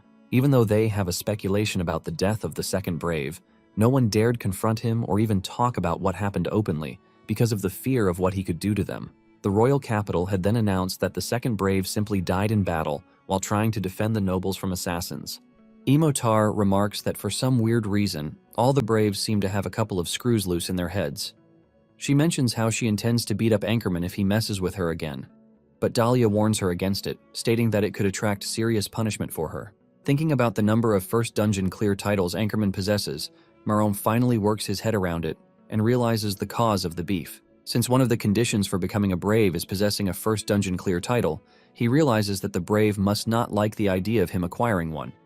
Together, the party concludes that he probably sees Maron as a threat, so he has decided to mess with his party simply to provoke him. While they discuss, Imitar catches her brothers trying to have some of the chestnuts, so she scolds them while dragging them away. Meanwhile, Marin wonders about Rose's words, wondering if his party members would still treat him the same when he finally revealed his face to them. The following day, the party heads into a dungeon where they are accompanied by a horde of mutant slimes, which prove to be quite sturdy. While the team works together to take them down, Maron gets lost in thoughts about some theories. He believes the mutation of the slimes could somehow be a precursor to the Demon King's revival, which could be really dangerous because they might encounter the Golden Dragon once again. Realizing what fate could befall them, he immediately starts to panic because Imitar and Dahlia are still pretty much weaker than his teammates from back then. Little did he know a slime was already charging at him to attack. Just before the attack lands, Dahlia pushes him away, taking the damage instead. Imitar then uses her explosive fire attack to finish off the rest of the creatures. At that moment, Marin snaps out of it and realizes the amount of damage he's done. Immediately, he scolds Dahlia for taking such a reckless action, but Dahlia tries to brush it off by acting nonchalant. Thankfully, Imitar can heal him up, but Maron still feels shaken by the act. He points out that as the shield, he's the one who should be tanking the enemy's attacks, and not the other way around. Dahlia then cuts in, stating that there's no way he would stand by and watch his teammate get hurt, even though he's just a lowly human with a short lifespan. Moved, Marin quietly apologizes for causing him to get hurt, while promising to be more focused in their future raids. On their way back, Emotar and Dahlia secretly discuss how much Maron has changed ever since he met Rose. Emotar considers asking about it, but a more pressing issue suddenly appears. Dahlia picks up the sound of a monster attacking a group of people nearby, so they immediately head there. At the scene, a powerful shadow monster attacks a few guards, who desperately try to stop it from getting to a nearby carriage. When it gains the upper hand and tries to kill the guards, Emotar and Dahlia arrive to stop it, but it still proves difficult to defeat, so Marin is forced to intervene and end it effortlessly. While the trio each question why they decided to save a bunch of random humans, a dwarf emerges from the carriage, thanking them for saving them. Shortly after, a young dwarf lady emerges as well, asking if they were the ones who saved them. Seeing her, Imitar and Dahlia immediately kneel before her, leaving Maron puzzled. When he asks who she is, the lady introduces herself as Tatacha, the daughter of the Dwarf Kingdom, as well as Oyura Gnome, the Golden Master. Returning to Hexalim, Marin and Dahlia are made to wait outside while Imitar reports the situation officially to the guild. While waiting, Dahlia reveals that the reason he and Imitar had rushed over to save them was that they sensed the presence of dwarves, helping Marin realize that their hatred for humans hasn't gotten any better. Marin points out that Tatacha simply looks like a child to him, prompting Dahlia to lash out at him severely. Dahlia explains that despite her young looks, she's a full-grown dwarf adult, who is both a wife and a mother already. Tatacha's dwarf escort thanks them for saving them, stating that things could have gotten really ugly if anything had happened to the princess. Shortly after, Tatacha gets discharged. On her way out, she makes Dahlia and Marin state their names. She then assures them that she'll never forget the names of her benefactors. Before she leaves, she casually states that something small and red will suit them, leaving them puzzled. After she leaves, they're still made to wait for a long while before Emotar gets released, making them wonder if there is a problem. While waiting, Marin gets hungry, so he whips out a ready-made salad he had prepared from his storage. Seeing the salad, Dahlia remarks that this is his first time seeing Marin eat only vegetables. Marin offers him some, but he proves stubborn, but his stubbornness only lasts for a while, given how neatly prepared the dish is. After confirming that the vegetables are real vegetables and not skin from some monster, he decides to try it. The moment Dahlia tastes it, he feels joy erupt from inside as he has never tasted any dish that divine since he left the forest. While making inquiries about the ingredients, Marin reveals that although the vegetables are real, he had added extra ingredients like slime and body parts from a few other monsters he had defeated earlier. Hearing this, Dahlia goes into a rage and starts blaming him for making him eat a monster again. In that moment, Emotar walks out. looking as drained as someone who has just seen a ghost. When they ask about it, she reveals that she was required to make a lot of statements and fill out countless documents regarding what happened. She also shares excitedly that she has been promoted to B rank by the guild. Although she's now a B rank, the party is still recognized as a C rank party because of the other two members, so they see it as an avenue to level up as well. When Imotar heads back to the guild to collect her certificate, Marin asks Hellion, the vice guild master, if he has any information regarding the gold dragon. But since Hellion had been born back then, he feels it'll be improper for him to tell the story. He then directs him to Daisy, the guild receptionist, who is the oldest member of the guild. Hellion finds it strange that someone as strong as Marin just suddenly appeared and started searching for the gold dragon, so he believes it'd be best if he keeps him under surveillance. When Marin asks Daisy about the dragon, she checks the record and then proceeds to reveal the most shocking news ever. Marin is beyond astonished to learn that the monster he has devoted his entire life to defeating has already been taken down by a bunch of adventurers years ago. Upon hearing that the dragon has already been slain, Marin stands in disbelief, wondering if he still has any purpose to live. Daisy then shortly reveals that although the records claim that the dragon was defeated by the adventurers, that wasn't the case. She shares that during the subjugation, some of the adventurers used a very powerful fire magic which swallowed the city, but when it cleared, there were no traces of the dragon anymore. They were surprised that a dragon of such caliber could vanish without a trace, but since there were no attacks or sightings of the dragon after the subjugation, they decided to record it as a victory. Hearing this, Marin remarks that no human magic is capable of burning a dragon's corpse to nothing, so he concludes that the dragon is definitely alive somewhere. He asks if there is anywhere else he can get more detailed information, and Daisy tells him about a guild known as the Thieves Guild, which she believes would be able to look into it for him.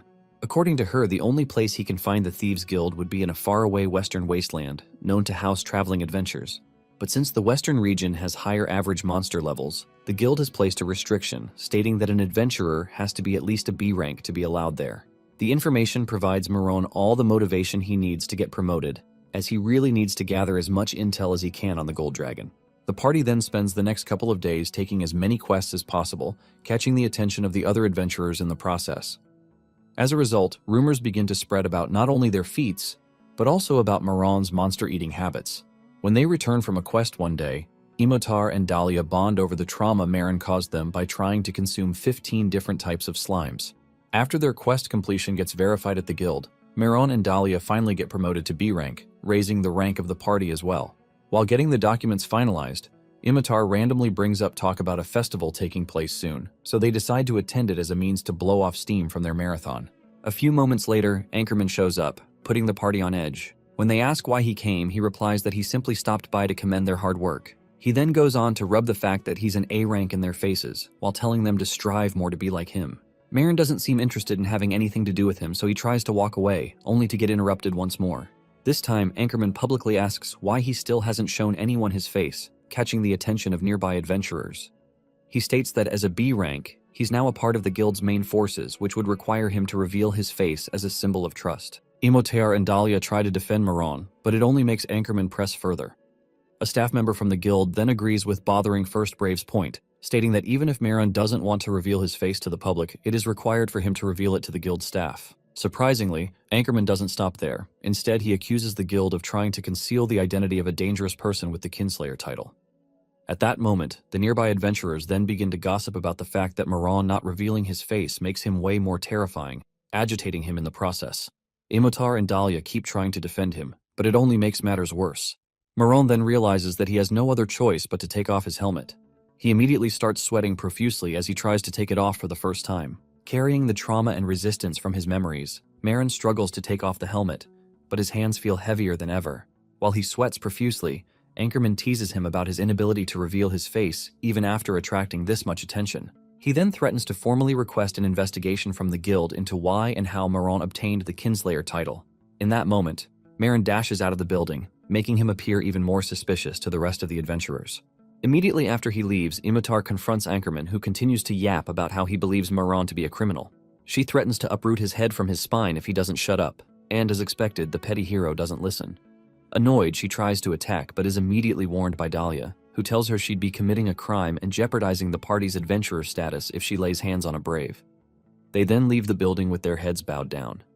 Meanwhile, while Maron tries to gain as much distance as he can from civilization, he wonders why he chose to run away pathetically. thinking about the implications it'll cause for his teammates. When he finally gets far enough, he takes off his entire armor for the first time and changes into some normal clothes. He then tries to feel his face, but panics, and concludes that he still has the same monster appearance. Without hesitation, he puts on his armor again. Seeing how the guild has made it a requirement for him to reveal his face before he can become a certified B rank, Maren feels like he's at a dead end. He doesn't want to be the one holding his team back, but he believes that the moment he reveals his face, he will be labeled as a freak, causing his teammates to start treating him differently. He then decides that the best bet would be for him to leave, so he doesn't hold them back. When he tries to leave, Dahlia catches up to him and convinces him to join them for a discussion. During the discussion, Dahlia and Imitar reveal that they don't blame him for running, but at the same time, they would appreciate it if he just addressed the elephant in the room rather than avoiding it all the time. When they ask him why he's always hiding his face, Maron then finally tells them about the accident that transformed him into a monster and caused him to kill humans. He reveals that the transformation must have deformed his face permanently because from his fragmented memory, everyone who saw his face, even after the transformation, kind of freaked out. He then tells them his plans to leave, as he wouldn't want to be a burden on their party as a result. Hearing his words, Imotar and Dahlia snap as they begin to lash out about how insensitive he was to have said something like that.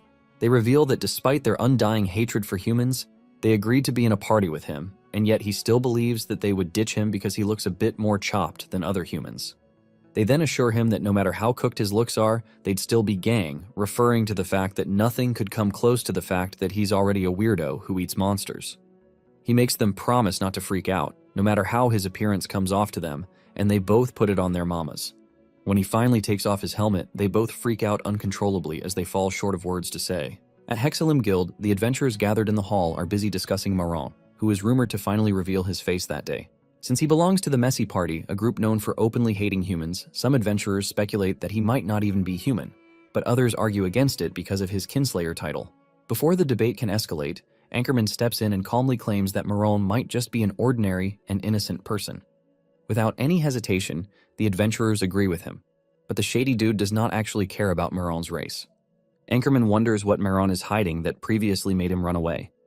He then decides to create a plausible reason that will make the other adventurers point fingers at Maron and eventually force him out of the guild. Meanwhile, the assistant guild manager, Hellion, who's watching them from the second floor, complains about the adventurers wasting their energy on meaningless things instead of focusing on requests. The second receptionist, however, expresses concern about Maron, pointing out that the Messy Party's teamwork is high, and guesses that the problem might eventually affect their unity. Hellion, on the other hand, doesn't give a hoot about the wuss who can't show his face. He then lectures the second receptionist about why clients prefer adventurers over mercenaries, explaining that trust is the foundation. He recalls how mercenaries in the past abandoned missions over petty issues and were eventually used as expendable shields in large-scale operations. Adventurers, on the other hand, are more versatile, less likely to commit crimes, and can handle tasks beyond combat. This stigma forced many mercenaries to become adventurers, also contributing to the growth of the Hexalim Guild. In addition, Hellion admits that he doesn't like Anchorman either, but finds the circumstances surrounding Maron worrisome. Moments later, the Chaos Party arrives at the guild hall, and the other adventurers gossip about them. When the admin asks Maron if he's fine with being cornered in a public place, Dahlia senses his hesitation and tries to reassure him. He tells Maron to believe in them, and the wimp decides to do just that. Soon after, Maron takes off his helmet, and the revelation shocks everyone in the guild hall. Anchorman initially maintains his high and mighty act, but the moment he sees Maron's face, his expression collapses in shock.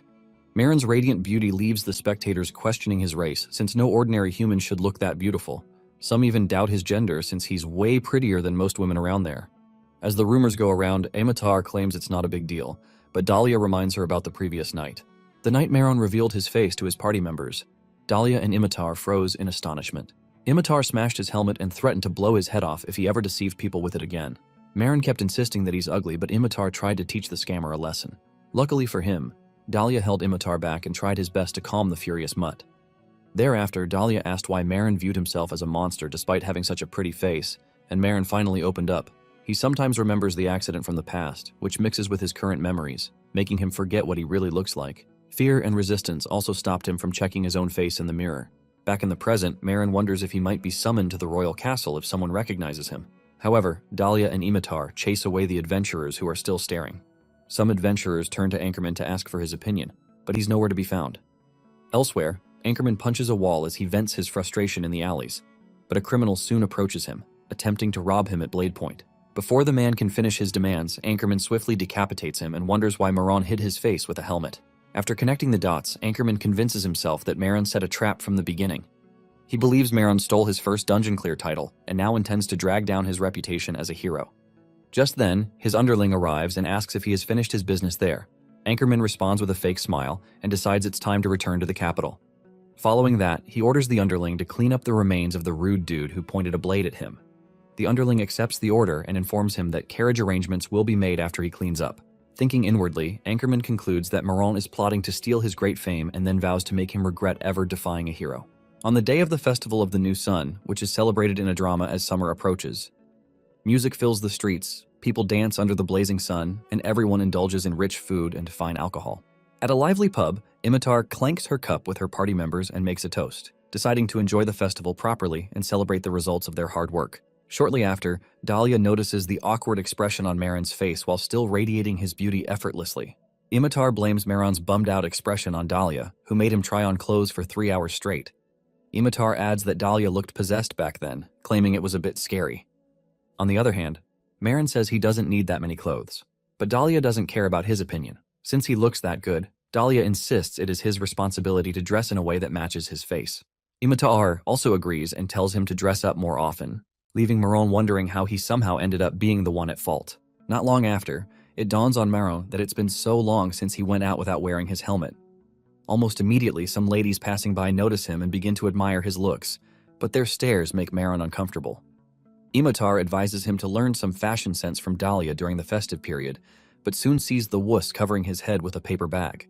Both Dahlia and Imitar pressure him to take it off, but he's worried about other people's gaze. Remembering how long he has hidden behind a helmet, the party decides to give him time to adjust to showing his face in public. Suddenly, Maron hears the bard singing inside the pub while children dance happily to the melody. The sight and song take him down memory lane. In the past, a much younger Maron sat alone, watching the other children dance cheerfully. A nun approaches him and asks why he is not dancing, but he replies that he cannot dance. She tells him it doesn't matter, and then lectures him about festivals, explaining how everyone should have fun irrespective of dancing skills. She then pulls him into the group, and they dance alongside the other children. Back in the present, Maron continues staring at the bard and the dancing children. Upon noticing the music and dancing, Imitar asks about it, and Maron tells them about folk dancing. It interests Imitar, but Dahlia isn't interested in imitating the humans he despises so much. Imitar asks Maron to teach them how to folk dance, but he admits that he's not a good dancer. Still, Imitar insists it does not matter because she believes that festivals are for everyone to enjoy, and her words give Maron a strong sense of déjà vu. Ignoring Dahlia's protests, Imitar drags her and Maron to the dance floor. She also pulls off the paper bag on Maron's head, saying he does not need it to dance. The moment his face is revealed, the children are drawn to him and they invite him to dance with them. With that, Maron's 100-year void begins to close up slowly. While Dahlia and Imitar mercilessly roast Maron's terrible dancing skills, he keeps getting more attention. Soon after, Daisy arrives looking for the messy party and rushes over when she spots them. Imitar quickly tells her they took a break from requests, but she compliments Maron's outfit. Flustered, he covers his head again with the paper bag, but Dahlia claims it's pointless since everyone has already seen his face.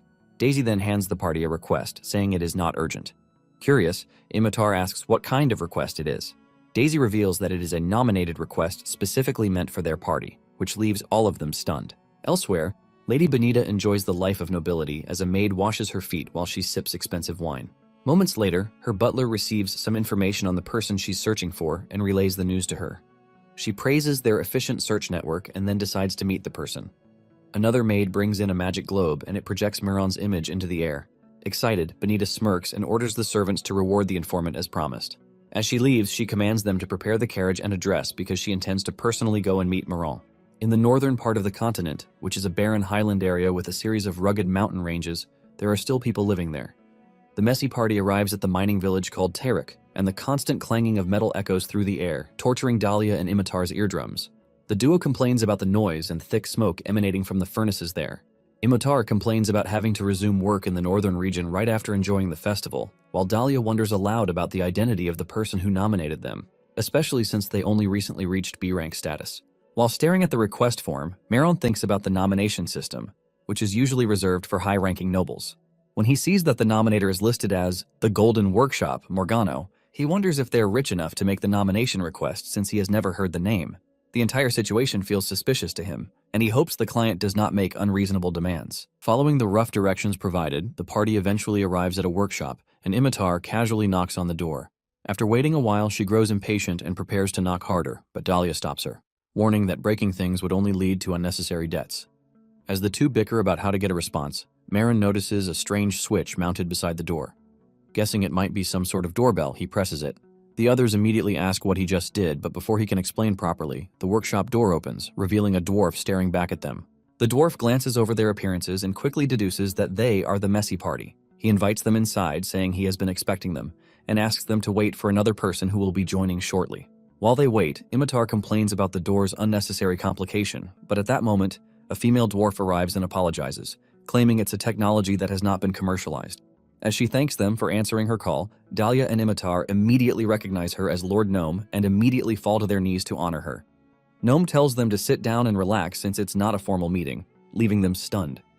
Not long after, they sit together, and Imitar nervously asks Gnome why she called for them. With that, Gnome then explains the task, which is to procure special materials used in crafting weapons and armor. Having said that, she goes on to say that she recently learned about the nomination system and decided to nominate their party after noticing a familiar name. Dahlia and Imitar are moved to tears, feeling honored that Gnome remembers their name, but their reactions confuse Maron. Shortly after, Marin recalls that Gnome returned to her hometown some time ago and asks why she's still in a human village. Gnome admits that she wants to learn a technique that is very important for craftsmen. She then briefs them about the dwarves' devotion to blacksmithing since ancient times, which is why other countries' technologies can't catch up to theirs. However, they have been neglecting other technologies because of the new trend, and they began to decline. Due to the impending revival of the Demon Lord, even the dwarves in her hometown are only obsessed with making arms and armor. Gnome doesn't consider it true development because there's no progress in the living standards. She then tells them about the intriguing technique she discovered in the human kingdom, and it surprises Maron. Before she can go further, Dahlia asks what kind of human technique could interest dwarves, who are considered the pinnacles of technology. Dahlia and Imitar freeze in disbelief when Gnome reveals its cooking technique. She narrates how everyone just eats whatever gives them the strength to continue working, rather than a tasty meal. Dissatisfied with that lifestyle, she decides not to return to her motherland until she masters proper cooking techniques. Afterwards, Gnome asks them to tell her about their cooking culture later, but Dahlia and Imitar instinctively look to Maron. Gnome then redirects the conversation back to the main objective and tells them to listen carefully as she briefs them on the request. Later that day, the messy party enters a dungeon known as the Cave of Night, but the area is very dark. On Dahlia's request, Imitar illuminates the area with magic, and Dahlia reads through the request form. He informs the others about the materials they need to find. Thereafter, Imitar notes that there aren't minerals or monsters there, but Dahlia says they have to enter further to encounter them. On the other hand, Maron begins contemplating what kind of monster would make a delicious meal for the dwarves, while hoping they might be more open to well-prepared monster cuisine than humans. Sensing his thoughts, Dahlia and Imitar immediately panic, deciding to stop him at all costs. As they move further in, they discover some minerals, but Dahlia quickly confirms they are not what they are searching for. Imitar then suggests going a little further inside. Suddenly, Dahlia's ears twitch as he picks up an unfamiliar sound, and Imitar warns them that something is approaching. Before they can locate it, the creature bursts through the cave wall, sending debris that knocks Imitar to the ground. Dahlia quickly checks on her and confirms she is unhurt, but Imitar urgently tells him to look behind. To Dahlia's surprise, he turns around and sees a bull-like monster known as Catoblepas. Marin takes his stance, noting that the monster doesn't have a high level, and that's why most adventurers tend to let their guards down. But what's truly dangerous is the Cyclopean eye, because if one looks at it directly, they would turn to stone. Dahlia asks Marin if he's ready, and he states that he'll attack the creature once Marin pins it down, as they have planned. Marin then activates the mind's eye while noting that if he can neutralize the monster's eye, then he can capture it without much issue. Also, if he takes out the eye, his teammates won't get hurt. The monster closes in on him and smacks Marin out of the way, or so everyone thought. Marin instinctively grabs the horns and stops it in its tracks with brute strength. Immediately, Dahlia and Imitar charge in to help Marin, telling Marin to hold the monster for a moment. But Marin strikes the Cyclopean eye with a headbutt, causing the monster to growl. The others are taken aback, and they tell Marin that they'll handle the rest. But then the creature screams from the impact and falls to the ground, and they are shocked by his strength. Marin, on the other hand, tells them his helmet has broken. So Imitar happily pulls it off and calls it a good thing, since they have something to comfort the monster's soul. Marin then shyly replies that he doesn't feel safe without a helmet, and his hot looks strike Imitar squarely, and she blushes and feels guilty. She then asks Dahlia how he feels about Marin's face, and Dahlia tells her that no matter Marin's good looks, he is still the same monster eater on the inside. The man of the hour observes his prey and cuts the hind legs, believing it'll be more tasty, since that's where the monster generates power from. More than ever, his teammates advise him against eating the meat because catoblepas are highly poisonous, but Maron adds an antidote to the meat, and then cuts it into bite sizes that'll fit his mouth. Just from the look of the meat, Marin admits that it looks questionable, but when he picks it up, he notes that it's softer and more moist than he thought, which is far different from what he had imagined. Dahlia warns him once more about how poisonous the monster is, but Maron reassures them that it's fine and tries it out, disregarding their warnings. After giving it a few chews, Maron notes that it tastes like beef, but the texture is very similar to fish. As he savors the taste, he's shocked when the meat melts on his tongue, so he thinks of how well it'll look if grilled on a steak. Imitar, who has been keenly observing Maron, gets tempted to try the meat out, but Dahlia snaps her out of it by reminding her that Maron is the very definition of different, and she shouldn't be fooled by his face. She agrees with Dahlia, and they grit their teeth while watching Marin commit a taboo. After trying some out, Marin stores the rest in his storage window and plans to grill it later.